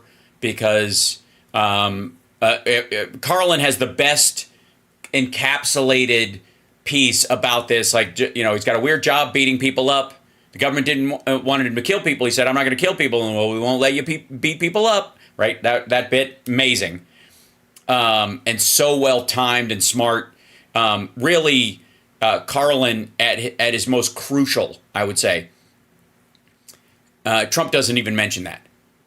Yeah, Joe DiMaggio was Joltin' Joe. That's right. Everybody in the chat room is just going, it's like so stupid. he was a terrific guy. Both terrific guys. Very And they different. finally made it happen. Yeah, they were terrific. You know, that's basically what I'm getting. They finally And made they that made it bout happen. So you had two undefeated heavyweight champions fighting. And who took you to the fight? You remember? I went with my father and my brother Robert. And it was just, I don't know, I must have been very young. It was a long time ago, but you would never forget it. That was one of those moments. Oh, yeah. But no, literally. Yeah, like you don't even, like you remember, it was one of those moments you never forget. Like, what was the big thing in it? Because I'll tell you what. I have, well, shit. Hang on, chat room. Talk amongst yourselves. I'm gonna grab something real quick. Showtime.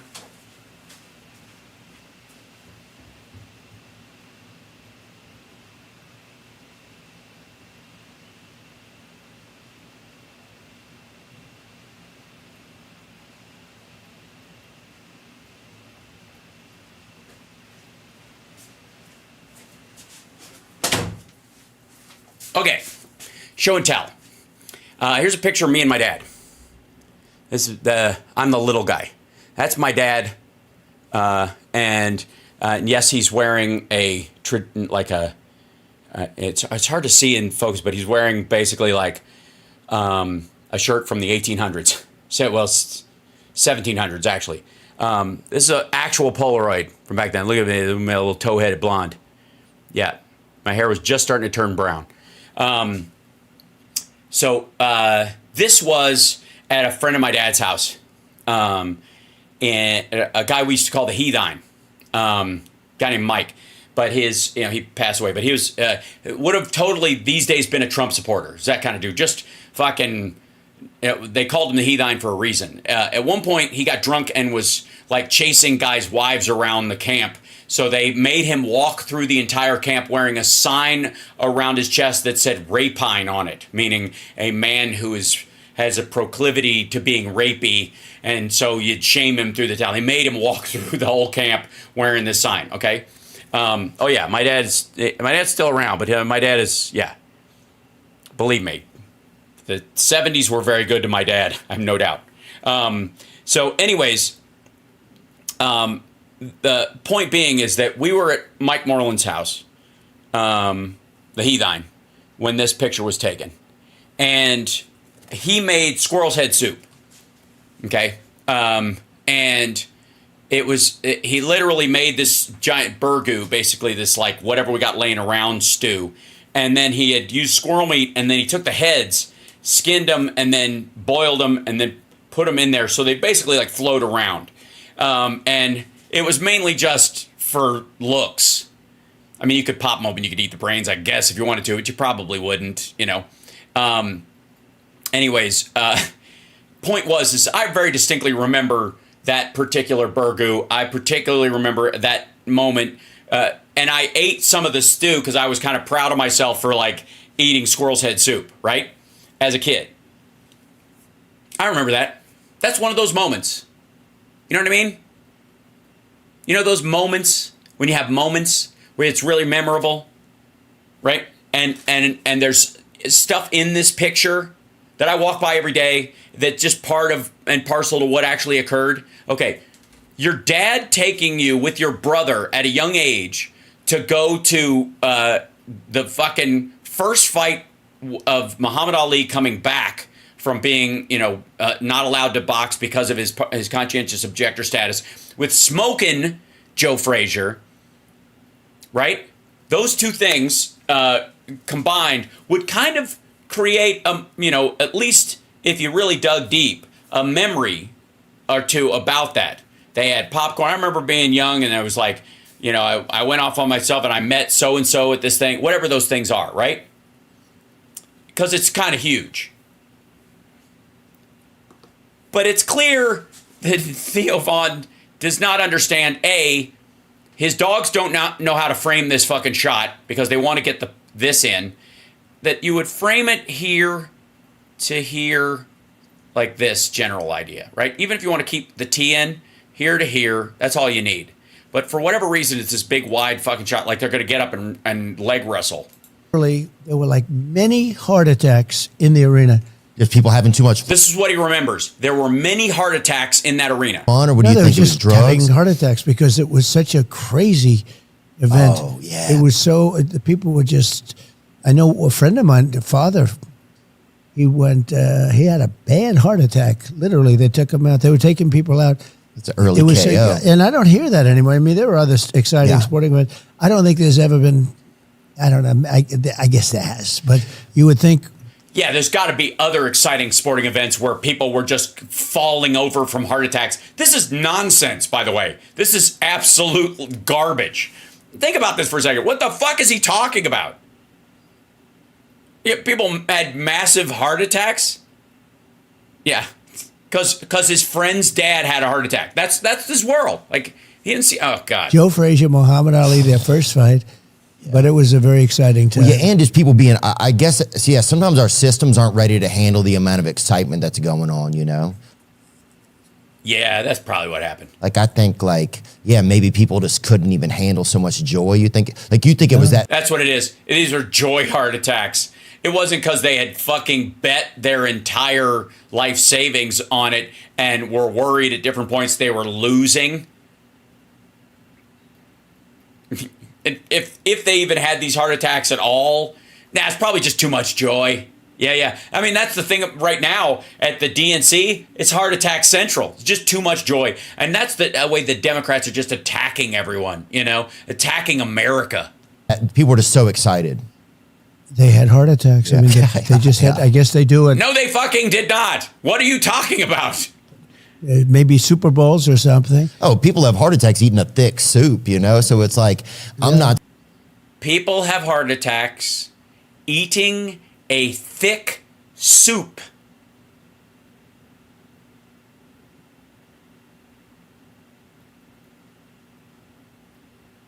Not surprised that something so awesome like that would make your heart be like, yeah, I'm out. Yeah, but I never hear of it, and I'm sure it happens. No, you're not sure it happens, you big weirdo. What are you talking about? Just that one. But we had an exciting event the other night with Elon Musk and me. I listened. We had it probably were a lot of heart attacks. A lot of people had heart attacks. They're like, oh my God, my favorite president sounds like Sylvester the cat. pretty big audience for that one, I can tell you. Yeah, I listened for probably about 20 minutes. I thought it was... And then I couldn't take it. I just tapped out. I was like, this is boring as shit. Like, I was like, yeah. I like 20 minutes. I'm done. It was cool. It was... I was going to keep listening, but I was worried I'd have a heart attack from too much joy. I think the tough part was just it would have been neat if you guys could have been in the same spot, But I still thought it was exceptional. I heard the audio was great, and that's not possible though. That's not possible. You can't. No, you can't. They can't be this. It can't be in the same spot. Just too expensive. It's too dangerous to have the two smartest people in the world in one spot. We could wipe out all the intelligence on Earth. If the aliens blew up that building. Actually, they put out a clear tape of it because they had clear tape. A clear tape. Oh, nice. They had so many millions and millions of people watching, Watching what? It was audio, dum-dum. Record numbers of people. And I'm trying to figure out, we're on a cell phone, or I was. And, that's a lot of people coming into a cell phone one way or the other. What? Run that. Hold on. Hold the fuck on. Run that by me again. Listen. You think, wait a minute, you think everybody has to fit inside the phone? Or I was. And, that's a lot of people coming into a cell phone one way or the other. Yeah. But No, wait a minute. And Theo Von says, yeah. Listen to that. Like, this is intertubes dumb. Holy shit. Like, this should be, what? And, that's a lot of people coming into a cell phone one way or the other. Yeah. But I heard... No, but no one's coming into the cell phone. Your voice is going out. That's it. You're just hearing an audio feed. That has nothing to do with fucking anything. You dipshit. What the hell? Run that, wait. And, that's a lot of people coming into a cell phone one way or the other. Yeah. But No, not anyway. I know. Oh my God. This is next level stupid. And by the way, we're going to skate right by this. Like, this is not going to make the news. This is not going to show up anywhere. You're not going to see this in a clip of Greg Kelly showing how tech savvy Trump is. This is old man farts dust film at 11 kind of footage under any normal circumstance. But this is, I know the best people. I know more about ISIS than the generals do. I have the best words. That motherfucker. What the fuck? And, that's a lot of people coming into a cell phone one way or the other. Yeah. But I heard some people had a problem with... Also, he's an old fart, okay? He's an old dipshit, self-involved, silver spoon, cul-de-sac, upper, whatever, Central Park asshole. Theo Von, though, goes, yeah. Theo, what the fuck are you saying? What do you mean, yeah? What do you mean, what the fuck? That's a lot of people coming into a cell phone, and maybe out of the cell phone or through the cell phone. What are you yaing, you dumb motherfucker? What are you yaing? Why are you yaing? Why yeah? Why'd you go, yeah? What was that? I wish I was there. I wish I was there. I wish I could freeze time in these moments and go, okay, Trump's frozen. He's over there. Everybody around, the dogs are all sitting there on their laptops, frozen. But Theo's still awake and aware, like, wow, dude, hey, the whole world's shut down. What happened? And I could go, Theo, real quick, fuck did you say yeah for? When he said that, what the fuck are you yaing? Why would you yeah that? Why would your impulse be yeah?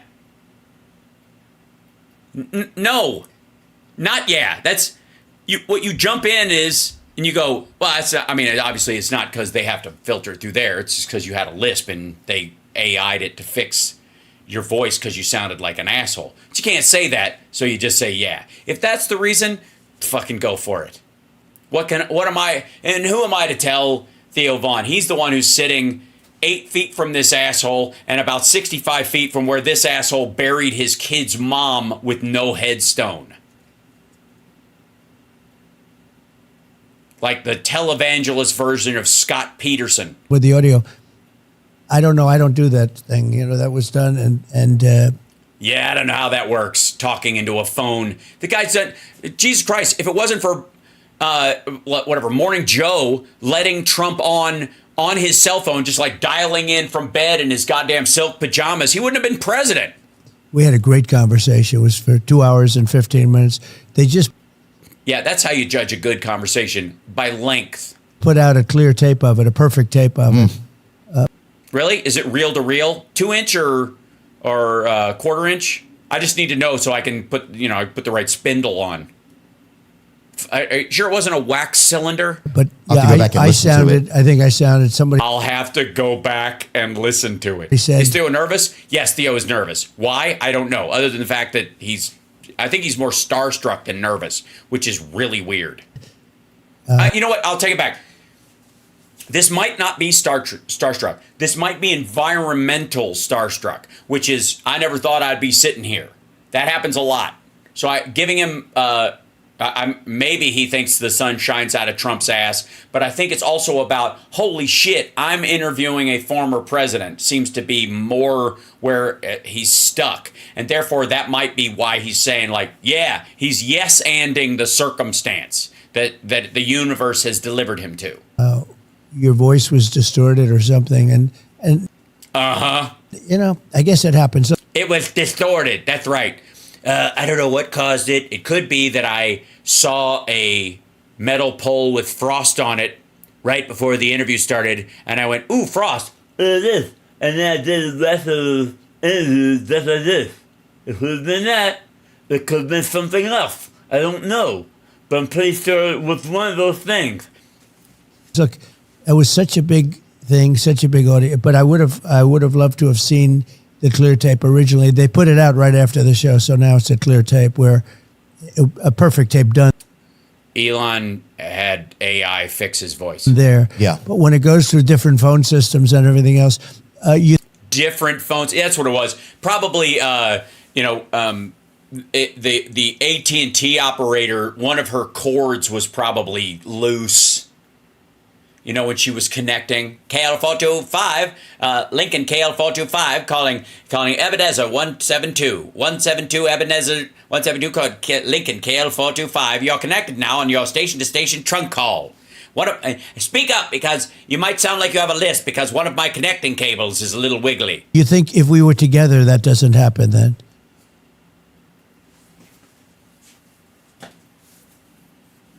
You weren't together because you just had oral surgery, and if you were in the same room, people would have seen you talking like this the whole time, and so you decided not to do it in person because he would have gone, what the fuck is wrong with your fucking faith?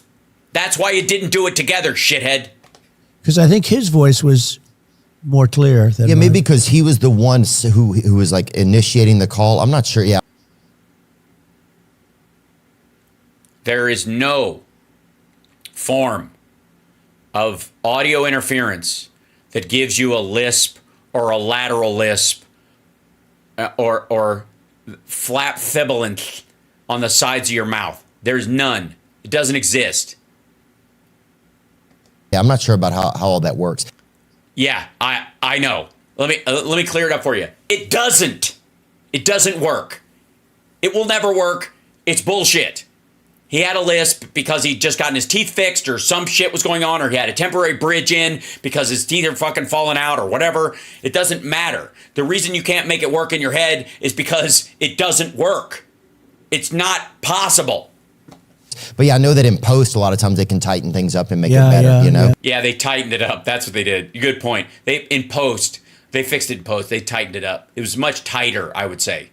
Yeah, it's amazing how Elon, like, the cost to really have your own voice in the world is $44 billion, basically. Well, If you want to have your voice, like, you know what I'm saying? He has his own channel. and he Fuck are you talking about? Your voice? No, control of other people's voices. Dude, you can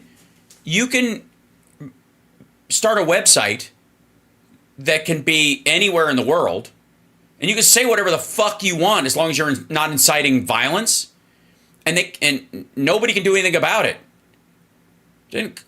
For fucking free. He didn't have to buy fucking Twitter to have his voice. He bought Twitter to shut down other people's voices, dog. does what he wants to do, Yeah. and he's a fantastic guy, and he's a brilliant person, and the country Citation needed. we should be very proud of him, actually. I have Truth, which has been very successful.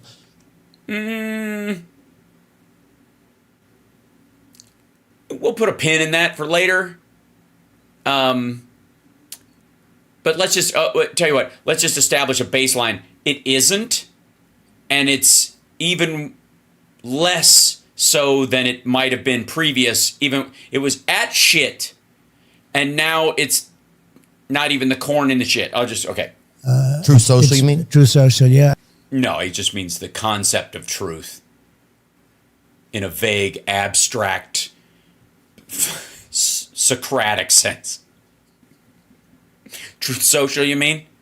Huh? No. I was talking about something.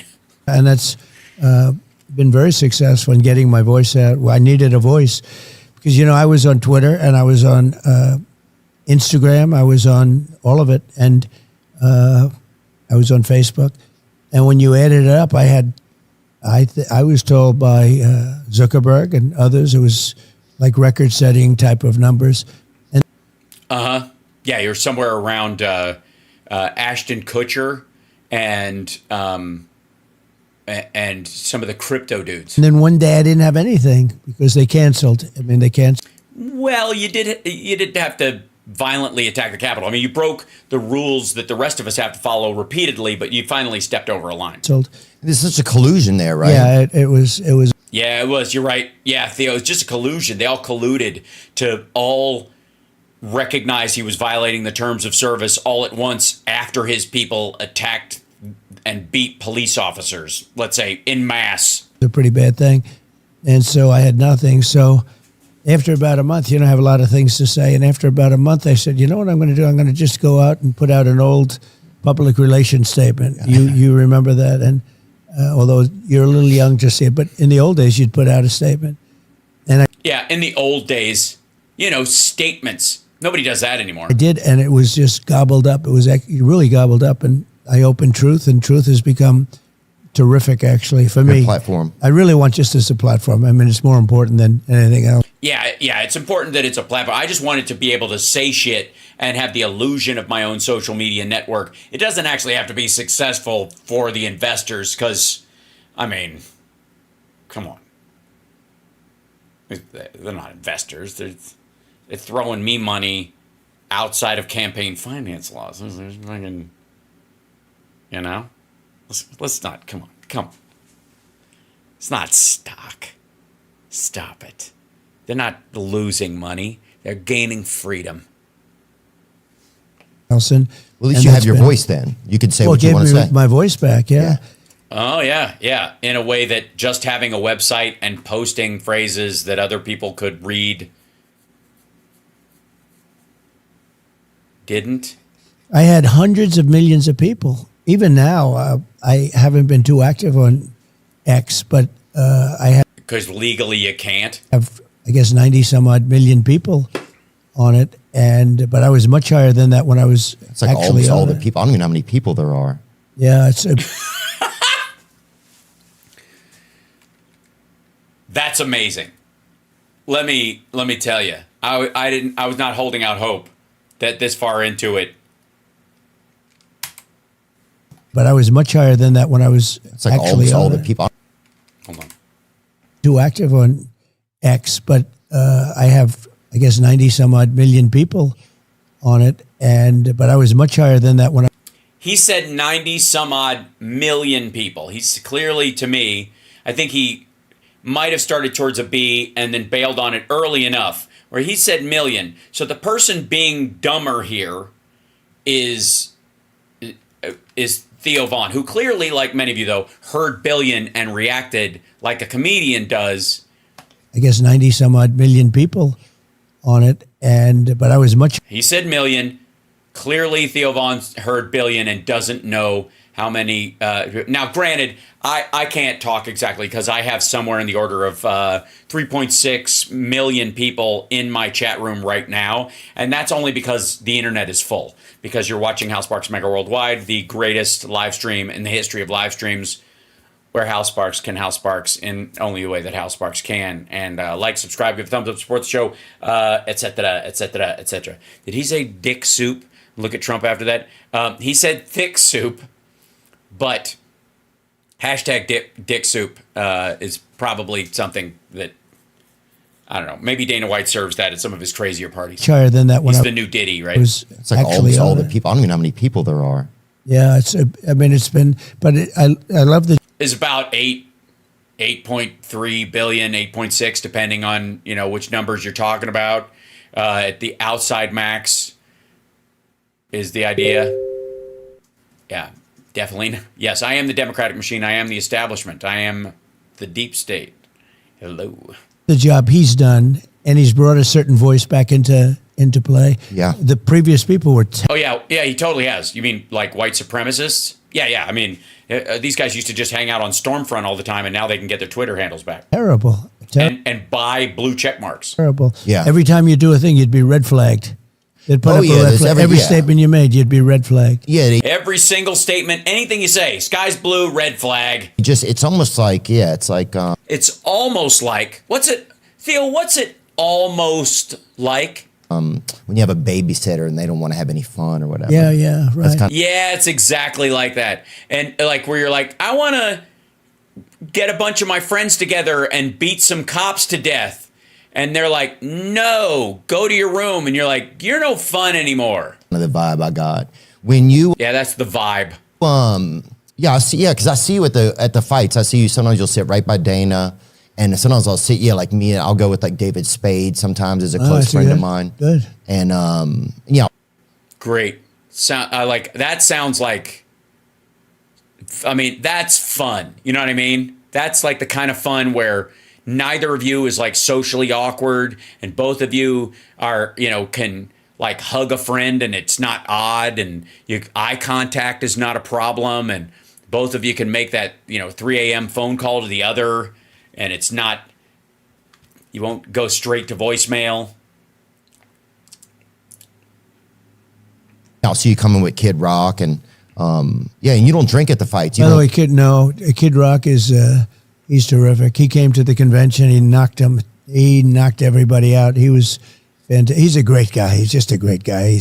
He's popular, very popular. Oh, he's so popular. He's a Yeah. You know what my favorite thing he does is sampling major hits and writing bullshit, faux lyric, redneck nonsense over top of them.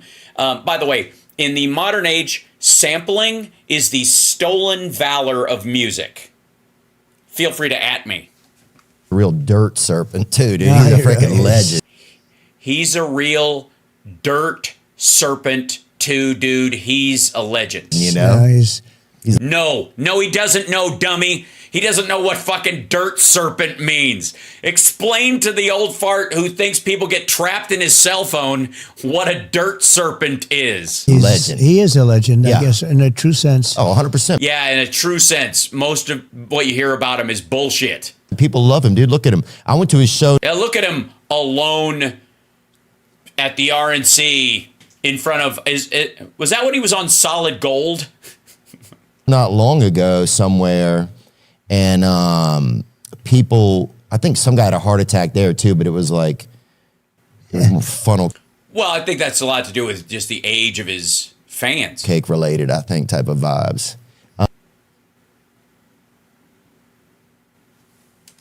Wait. Sorry. You saw Kid Rock. Somebody had a heart attack, and it was funnel cake related kind of vibes. All right. So he was fat, is what you're saying. A fat guy had a heart attack that's what he's saying. Yes? There, and people, I think some guy had a heart attack there too, but it was like funnel cake related, I think, type of vibes. He draws big crowds, actually. It's amazing. Yes, they're huge. Some of them are so big. I think it's because of all the funnel cakes they eat. You mean at a state fair, you motherfucker? Where else do you get a funnel cake? Are there any giant stadiums in this fucking country where you're like, oh yeah, I'm at the T-Mobile Center next week or whatever? You know what? If you really, one of the best things about them is that the funnel cakes. It's a state fair, you dumb motherfucker. That's not a compliment. So Yeah, they have fried pickles too. It's all great stuff.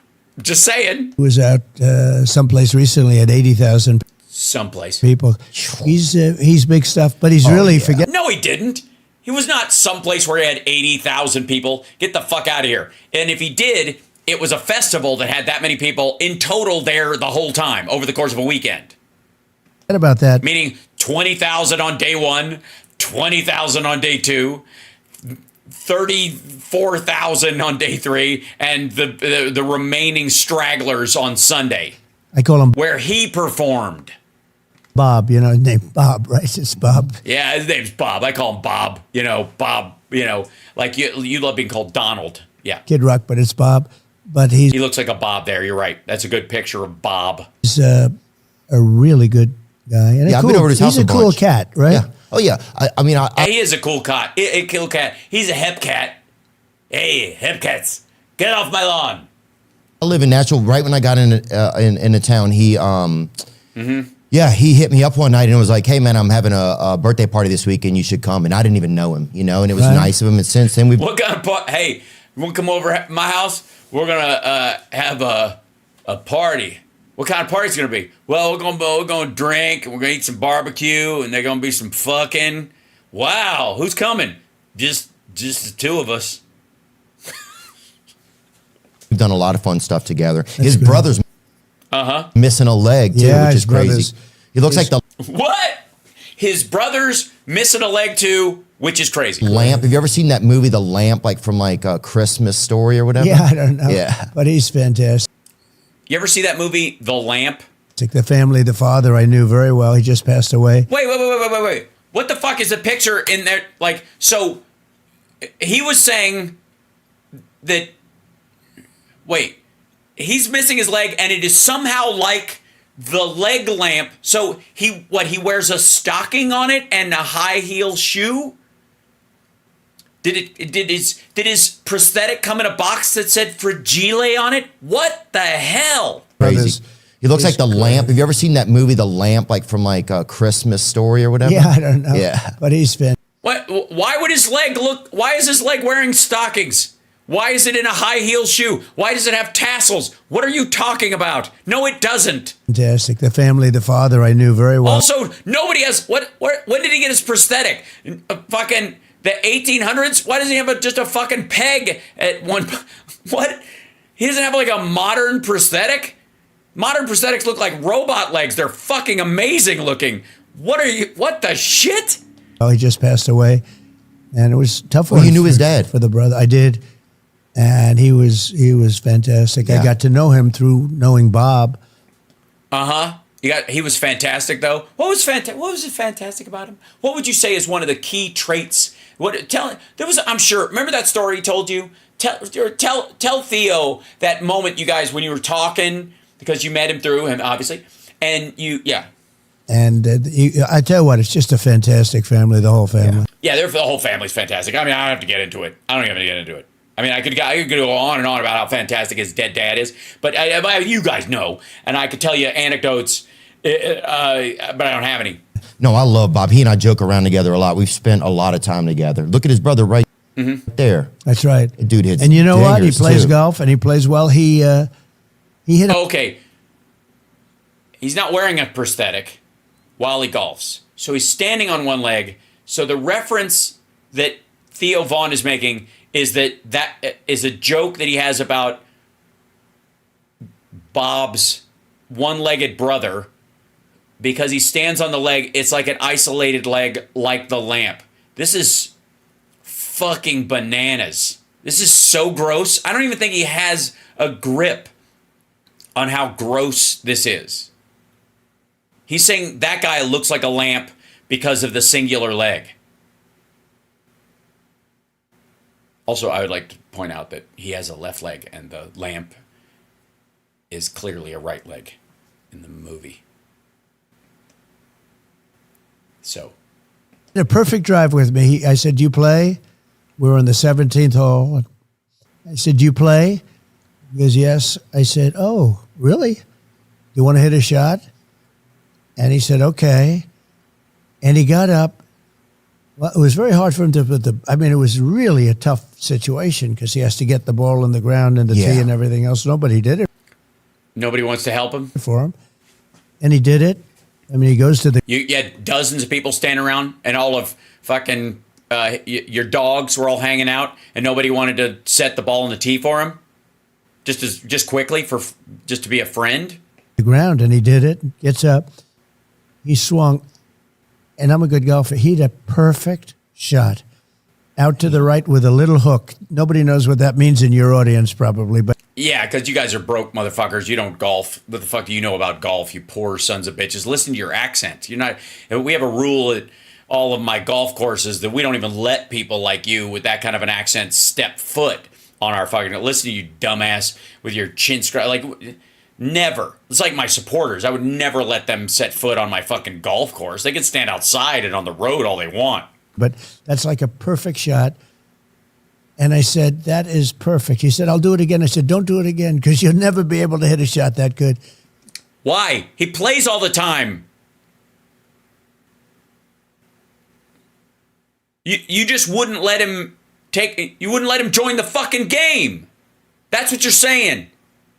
He plays all the time. You let him do one shot. That's what that story is. Fuck you. And it was really amazing. He's No, it wasn't amazing. Amazing would be that he played a whole round with us because we let him. Not, I let his one-legged brother take one shot and then I didn't let him do it again. Right. And Bob really... He'll do it again, too. He's a repeat offender. They're great. They really have an amazing family. No. He's a repeat offender. Bob's great. I've been to parties at his house. Because he's down home, One thing that's really nice about him is... that he was born well-to-do and rich and he pretends to be... kind of redneck and poor. Go do something with him, and then like a few days later, he'll send a nice note, or he'll send like a photo, like a framed photo, and just say, "Hey, man." He sends a framed photo. Please tell me it's just him. It's not a picture of the two of you together. It's just he sends what is it, a headshot in a frame? Where's he get the frame? At truck stops, or you think he gets probably a yard sale? And I had a nice time. Yeah. I noticed at the events you don't drink. He sends you. All right, never mind. And you don't drink or smoke, right? I don't drink or smoke. No. You never have. No, I never have. This is the heart of the conversation, and then we'll finish up. I'm going to finish up with this chunk of it because this is the part that everybody got into. Never mind the fact that Trump believes that billions of people can't fit in his phone, and that's why he sounded like shit when his teeth were falling out the other day. This is what people focused on, was the fact that he doesn't know who he's talking to, and he talks about addiction and stuff for a bit. Yeah. I had a great brother who taught me a lesson. Don't drink. By dying of alcoholism, which, by the way, they never really talk about. Did he do himself in? Did he die of cirrhosis? Because he talks about how alcohol killed him all the time, but... Drink. And he said don't smoke. He smoked and he drank, and he was a great guy. He was a very handsome guy. Is he old? Yeah, I learned a lot from him. That's why I tell my sons, never grab women by the pussy if you don't know who they are and you don't have the right to do it and you're not in a relationship with them. They're like, fuck you. Older? He was older? Quite a bit older, yeah. And he had a problem with alcohol and smoke a lot. But, I tell people, no drugs, no drinking, no cigarettes. Yeah. I tell that to my kids all the time. I'd say, no drugs, no drinking, no smoke. And didn't work. He'd always tell. All of them drink, and a bunch of them drug, and Don definitely smokes. Tell me, he'd say never. So he was,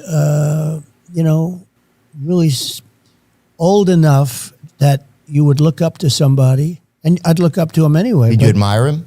Yeah, I admired so much about him. He had so much going. He had the look. He had what was his name? Unbelievable personality, like an incredible personality. What was his name, Donald? His name was Fred Trump. And he had a problem with alcohol. He got addicted to it because they say alcohol is tougher than drugs to get off of. No, they don't. Socially, it's a problem because it's more readily available. But no, they don't. I don't know if you've ever heard that. I'm in recovery, actually. I've been in recovery, so like most of the last 10 years. From alcohol? Most of it. From drugs and alcohol. So which? By the way, this is where Trump is like, I'm sitting across from a drug addict, and suddenly he's in a fucking petting zoo with Theo Von instead of being interviewed. Which is worse? For me, drugs is the problem, but if I have a drink, then it's tougher for me to prevent myself from getting it. It sets off a chain. Yeah. But which is harder to quit? I've heard alcohol is harder to quit than drugs, if that makes sense. I don't know. Oh, yeah. I mean, I can only imagine because it's probably more readily available. And it's social, and you're sitting and everyone's drinking and all. Yeah, rarely do you go to a dinner and everybody's eating Xanaxes or something, for Yeah, right. appetizers. Usually people are having like a mint, a mint julep or something a little fancy. Yeah, that's what happened. Most of the dinners I go to, people are having mint juleps. Yeah. Yeah, I would say almost every. Yeah, pretty much without fail. I don't know when I've been at a dinner where at least half the table wasn't having a mint julep. So let me get this straight. Theo Vaughn, business in the front, party in the back. Theo Vaughn, obviously, man of the people. Parties with Bob, aka, redneck superstar, and he goes to parties at his house with also UFC fighters, and everybody's drinking mint juleps. While Tucker Carlson is in the corner with his little tin of pomegranate dip, going, you got to try this. It's your Negroni I just learned about. Right. But yeah. So you have a problem with that then? Yeah. Oh, wow. I've had. Oh, wow. Way to go, Don. You put me in the room with another one of your ne'er-do-well friends. It's been in my family. My family, it's like, yeah. Can you stay away from it? Yeah, I've done a good job. I mean, So how long have you been off? I go to recovery meetings. I've been off most recently a little over 2 years. Do you ever go back on? Yeah, I've had stints where I go. He just said 10 years, most of the last 10 years. Obviously, if he said 2 years, he goes back on. Go back on and And you don't control it? it's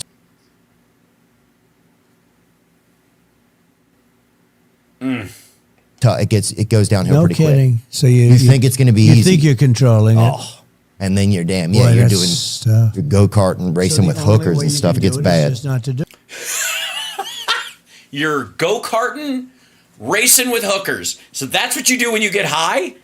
You're go-karting, racing with hookers. And by the way, did you think Trump heard that? Or how long do you think it will take for Trump to, for that phrase to get into Trump, work its way through the mush that is in between Trump's ears and what's left of his cerebral cortex? And then you're damn. Boy, Yeah, you're that's doing tough. your go-kart and racing with hookers and stuff. It gets bad. Just not to do it, right? Right. So then in the end, you're like, I have to not do it.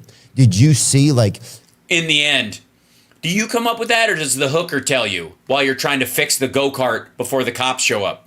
with your brother? Could you see it or anything? Oh, yeah. Man. Yeah, obviously. He was sitting in the go-kart. I was amazed because he had so much going, he had everything going. I think it happened in college at a fraternity maybe, or I don't know, somewhere along the line it happened. He's your brother. You never thought to ask?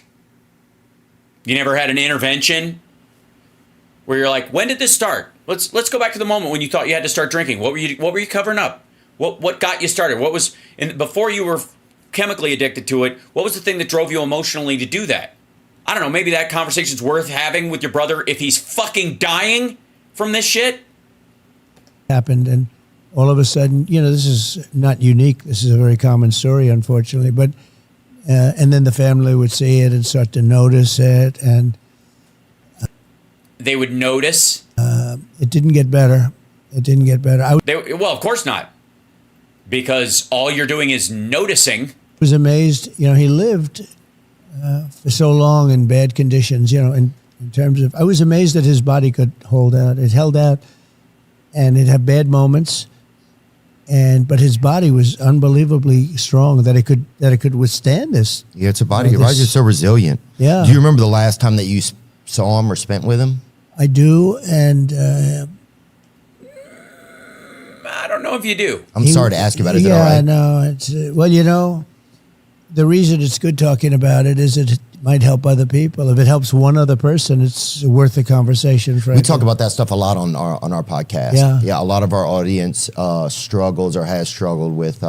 By the way, I want you to pay attention to Theo's foot overlap. I do this sometimes too. It might be a country thing where you put your foot on your other foot when you're sitting there, and his toe is going to fucking town. A lot on our Watch, see that? He just switched places. What? His fucking toe is like sending Morse code. podcast. Yeah. A lot of our audience struggles or has struggled with alcoholism, addiction, intimacy disorders, all types of stuff. You Intimacy disorders. Oh, you mean like this? What we're watching? know, so it's like it's pretty. And by the way, would you consider go-karting off-road while on drugs with a hooker an intimacy disorder, or never mind? Pretty kind of normal conversation, but You know, the interesting thing is, and I tell people, so I never had a cigarette, and I've never had a glass of alcohol. And my Yeah, we've already had this conversation. It already happened. Have you? At this point, I would just pretend to be drunk if I was you, just so that people wouldn't go, "Oh, he's losing his mind."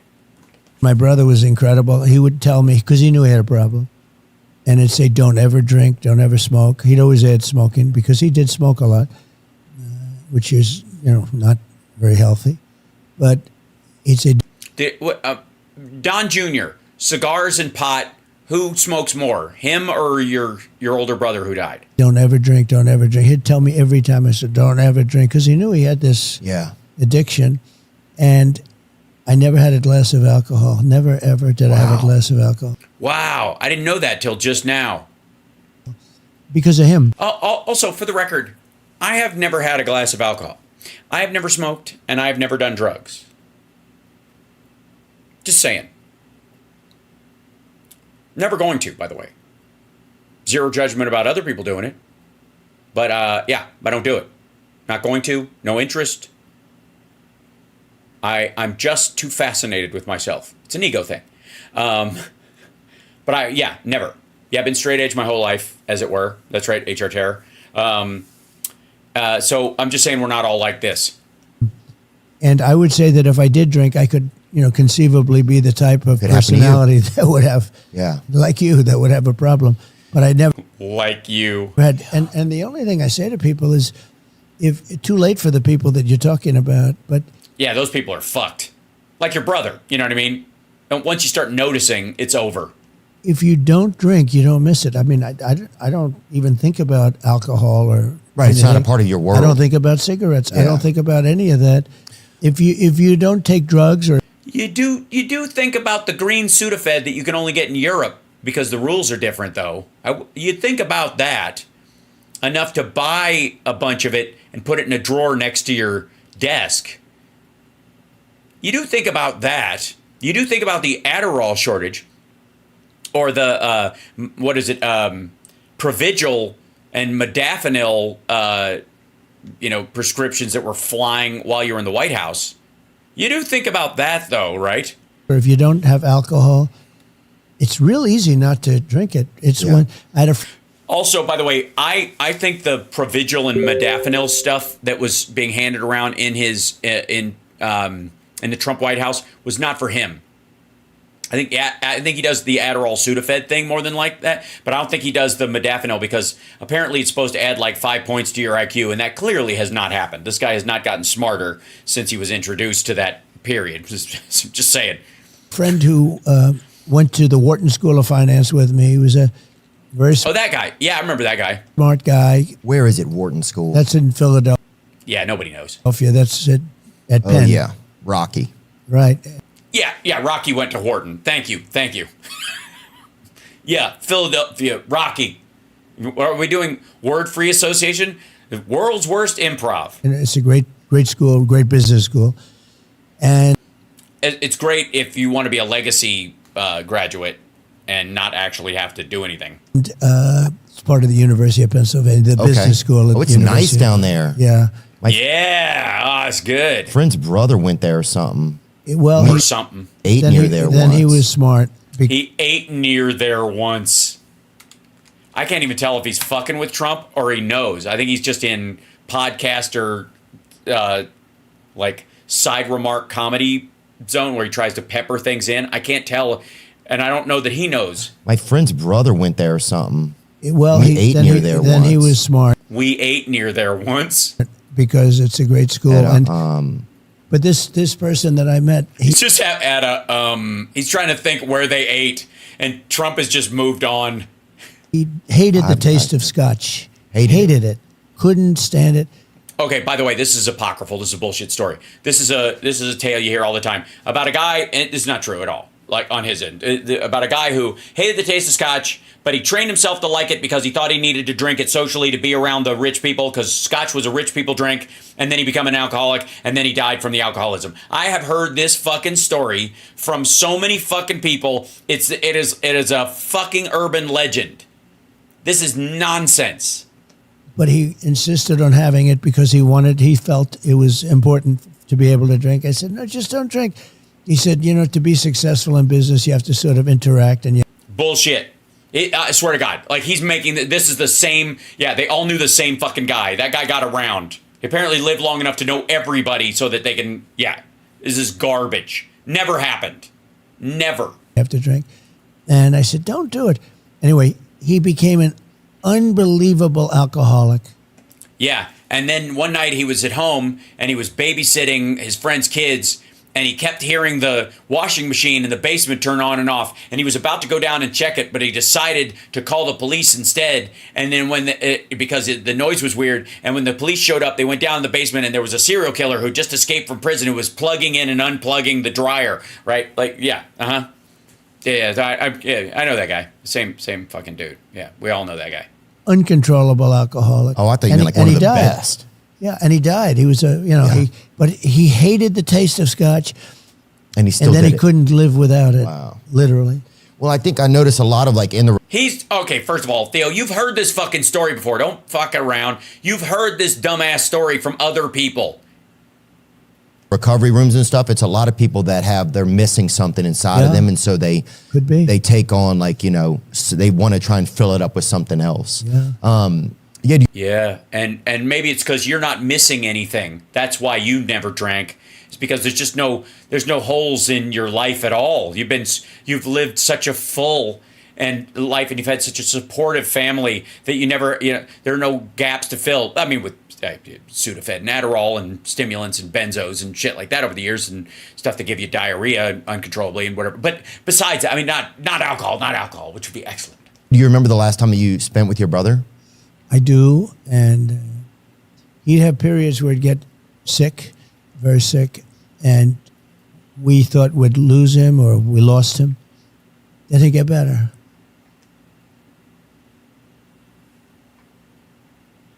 So it was like, psych! And that happened 5 or 6 times. I mean, you thought you lost. Okay, real quick. He's asking you about the 6th time. I'm just saying. He's asking you about the 6th time. He's asking you about the last time. What was the 6th time like? Not so basically you weren't there because you were like, fuck, this guy's never gonna die, and then he died. Is that what you're saying? And then he got better, and it was amazing. I mean, he was until he didn't, and the last time you saw him before he didn't get better was what? Certainly very strong in that sense, and I just tell people it's so tragic. Don't drink. Just don't drink. Yeah. Yeah. You already said that fucking part. He just asked you about the last time you saw him, and you said yes, as if you were going to relate that moment, and then you don't know is the answer. I don't know. I saw him several times, and then as he got worse, it was harder socially to be around him, because he, alienated himself from the family, or I just couldn't be around it. And at that time, I was very busy. And then I just got to, he kept going in and out, and I never thought we'd lose him, and then we lost him all of a sudden. Like, that happens all the time. Just say it. His brother, your brother died alone. Yeah, your brother died with, you weren't there. And you don't remember the last time you saw him because you'd already written him off. That's it. And you're not going to have a problem. Like even you, if you didn't drink, you would never, but you probably maybe wouldn't be successful like you are. It's part of your story, right? It's helped me a lot. Yeah, because I don't know what would happen probably. I think it's just too risky. No, he means the drinking helped you, dummy. It is risky. Trump was just saying that if you weren't a drunk, you wouldn't be as successful because I guess you wouldn't be as relatable. And hey, who am I to say? He's got 2.9 million subscribers, and I got my little package of the internet. Now, granted, I've I have a storied career that will last, legendary in that regard and continue to be. But maybe that's what I'm missing. I just need to start drinking. Thanks, Trump. Yeah, I tell people no alcohol, no drugs, unless you want to be a powerful podcaster, in which case probably helps. Look how drugged out Joe Rogan is, and he's huge. Something that you miss about him, or like what's something that you miss about him, Fred? Oh, stop drilling, dude. This is a dry well. Well, he was wise in a sense. I mean, think of it. He's got this problem, and it was very important for him to convey to me not to have this problem. And I couldn't have been successful if I had that problem. Yeah. If I had that problem, and I think maybe I'm a person. Wait a minute. You think there aren't like maintenance alcoholics and maintenance drug users that aren't richer than you? You're kidding, right? You think that the billionaires and millionaires that have more money than you think those people, none of them are alcoholics or have used drugs, or, by the way, are untreated, like maintenance alcoholics or maintenance drug users? Dude, there are heroin addicts with more money than this asshole. Personality type where I could have had the problem if I drank. But if you don't drink, you're never going to have it. I mean, I don't miss when I see somebody light up a cigarette and just they're in heaven. I don't miss that at all. Really? That's your perception.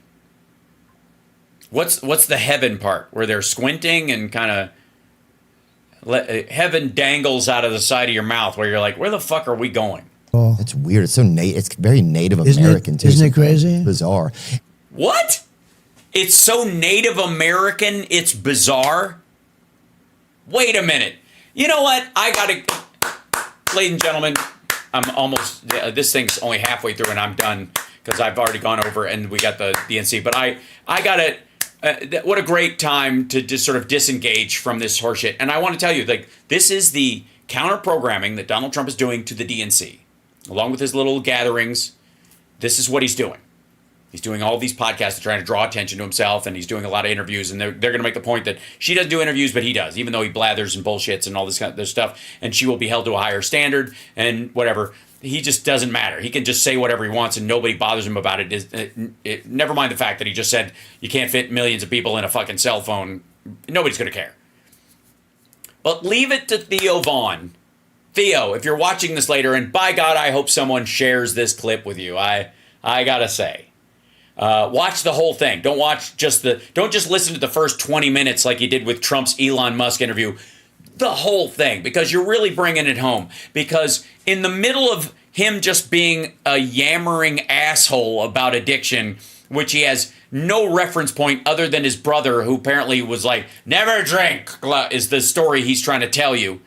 You manage somehow to say the dumbest, weirdest, marginally, I guess, soft pedal racist thing in the entire, so far. Granted, obviously Trump probably laps you in the end because he's sort of like in the tortoise and the hare of racism. Trump is always the tortoise. Just when you think you must have, certainly the other person must have expended all the racism inside themselves. Certainly there is no racism left, and here he comes lapping everybody.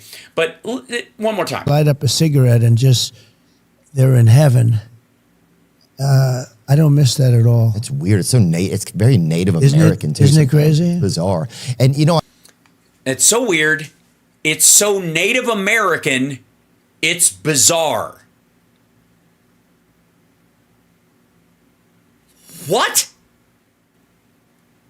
Where does that even come? I mean, other than the root of that seems to be the story that Native Americans gave the settlers tobacco so they would die of cancer. That kind of running 80s gag that was around for a little bit, right? That cigarettes are how Native Americans poison the white man. That seems to be the root of it. Or it's just like, that's something like Native Americans do. Why would we even do that shit? So weird. Which seems, on a surface level, it's gross and racist and stupid. maybe that's all there is to it. Maybe I'm just digging beneath it, just trying to figure something out about it. But like, listen to that again. And look, meanwhile, Trump's saying this dipshittery out of nowhere. Said it all. It's weird. It's so it's very Native American too. Isn't it crazy? Bizarre. And you know, I think sometimes our older brothers, they kind of like, they take the speed bumps for us, like as younger brothers, so that we don't have to. You know what I'm saying? Does that, you know what I'm talking about? Yeah, I my think brother so. went through a lot of stuff so that I didn't have to go through it. And then I get to see him and learn. What are you talking about? You just told us you're in addiction. You've been in recovery for the last decade, and you've only been clean for about 2 years and change. And congrats! I'm glad Theo's clean. Good for him. I hope it keeps. If you've got a problem and you manage to overcome it, I hope it sticks. That's cool. But it doesn't sound like you skip. At what point did your brother drive by in a go-kart with a hooker, going, "Never do this"? Is he okay now? Yeah, he's doing great now. But it's like, yeah, that's one of the blessings I think of having an older brother. Well, you can learn through history too, even if it's not a brother, it's by watching other people. I mean, yeah, that's true. You can learn by watching other people. Maybe you should try it. I don't know. I'm going to throw that out there. Oh my God. So this is the picture of Mike Pillow with no mustache, wearing a hat and glasses, being interviewed by, what's his name? I forget that kid's name. He does good videos. He's a decent dude. Everybody knows it's him because he's got an entourage with him, and he's probably handing out fucking promo code, War Room handouts. Good Lord. you can see if you have a friend who's an alcoholic, or even just by reading about people, you can learn. Oh, yeah. It doesn't necessarily have to be a brother, but in this case, it was very personal. It was a brother, and it was a brother. All right. Chat room. I'm kind of done with this, but I want you to the point I'm trying to make, and everybody's going to be covering the DNC stuff. Midas Touch and all those guys are co-streaming it and talking about it afterwards. There's plenty of stuff on the other networks to watch. So I'm sort of, think of me as counter-programming for that. But that's what you get from the greatest live stream in the history of live streams. This is where Hal Sparks comes to Hal Sparks in a way that only Hal Sparks can, because I'm Hal Sparks, and that's what Hal Sparks does. And people, a lot of people don't like Hal Sparks because of how Hal Sparks is. But then other people love Hal Sparks because he can Hal Sparks better than almost any other Hal Sparks that could ever exist. It's just true. So, the major's on right now. Go check out everybody else's programming and go watch, the Maddow coverage and all that kind of stuff. We'll talk about that later. But I want you guys to know that this is how they are counter-programming the amazing job that is going on in the DNC and how badly they are losing. And it's hilarious. Yeah, and I want to thank the 3.5 billion people that watched the live stream tonight. And I'm sorry the rest of you couldn't get in because the internet was full. I know granted, the DNC is eating up some of that bandwidth, but most of the time it's me. And I've got to go off the air just so that we make sure that everybody can see the main speakers at the DNC. So they asked me to do it, and it's my honor to do it. So like, subscribe, give a thumbs up, support the show, and I will see you later on. Oh, and one more thing.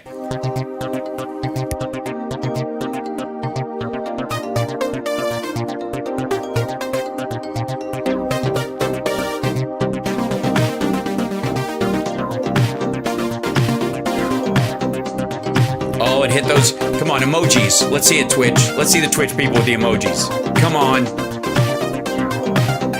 Patreon.com/Hal Sparks. Support the show if you can. And if you can't, just share and enjoy it and just relax and breathe deep. I'll be here for you. It's all good.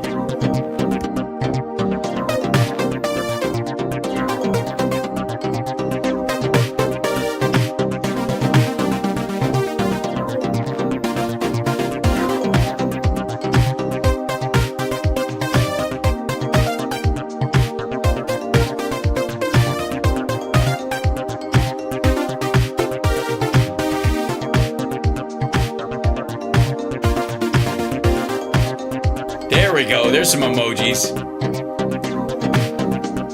Thanks so much for the like.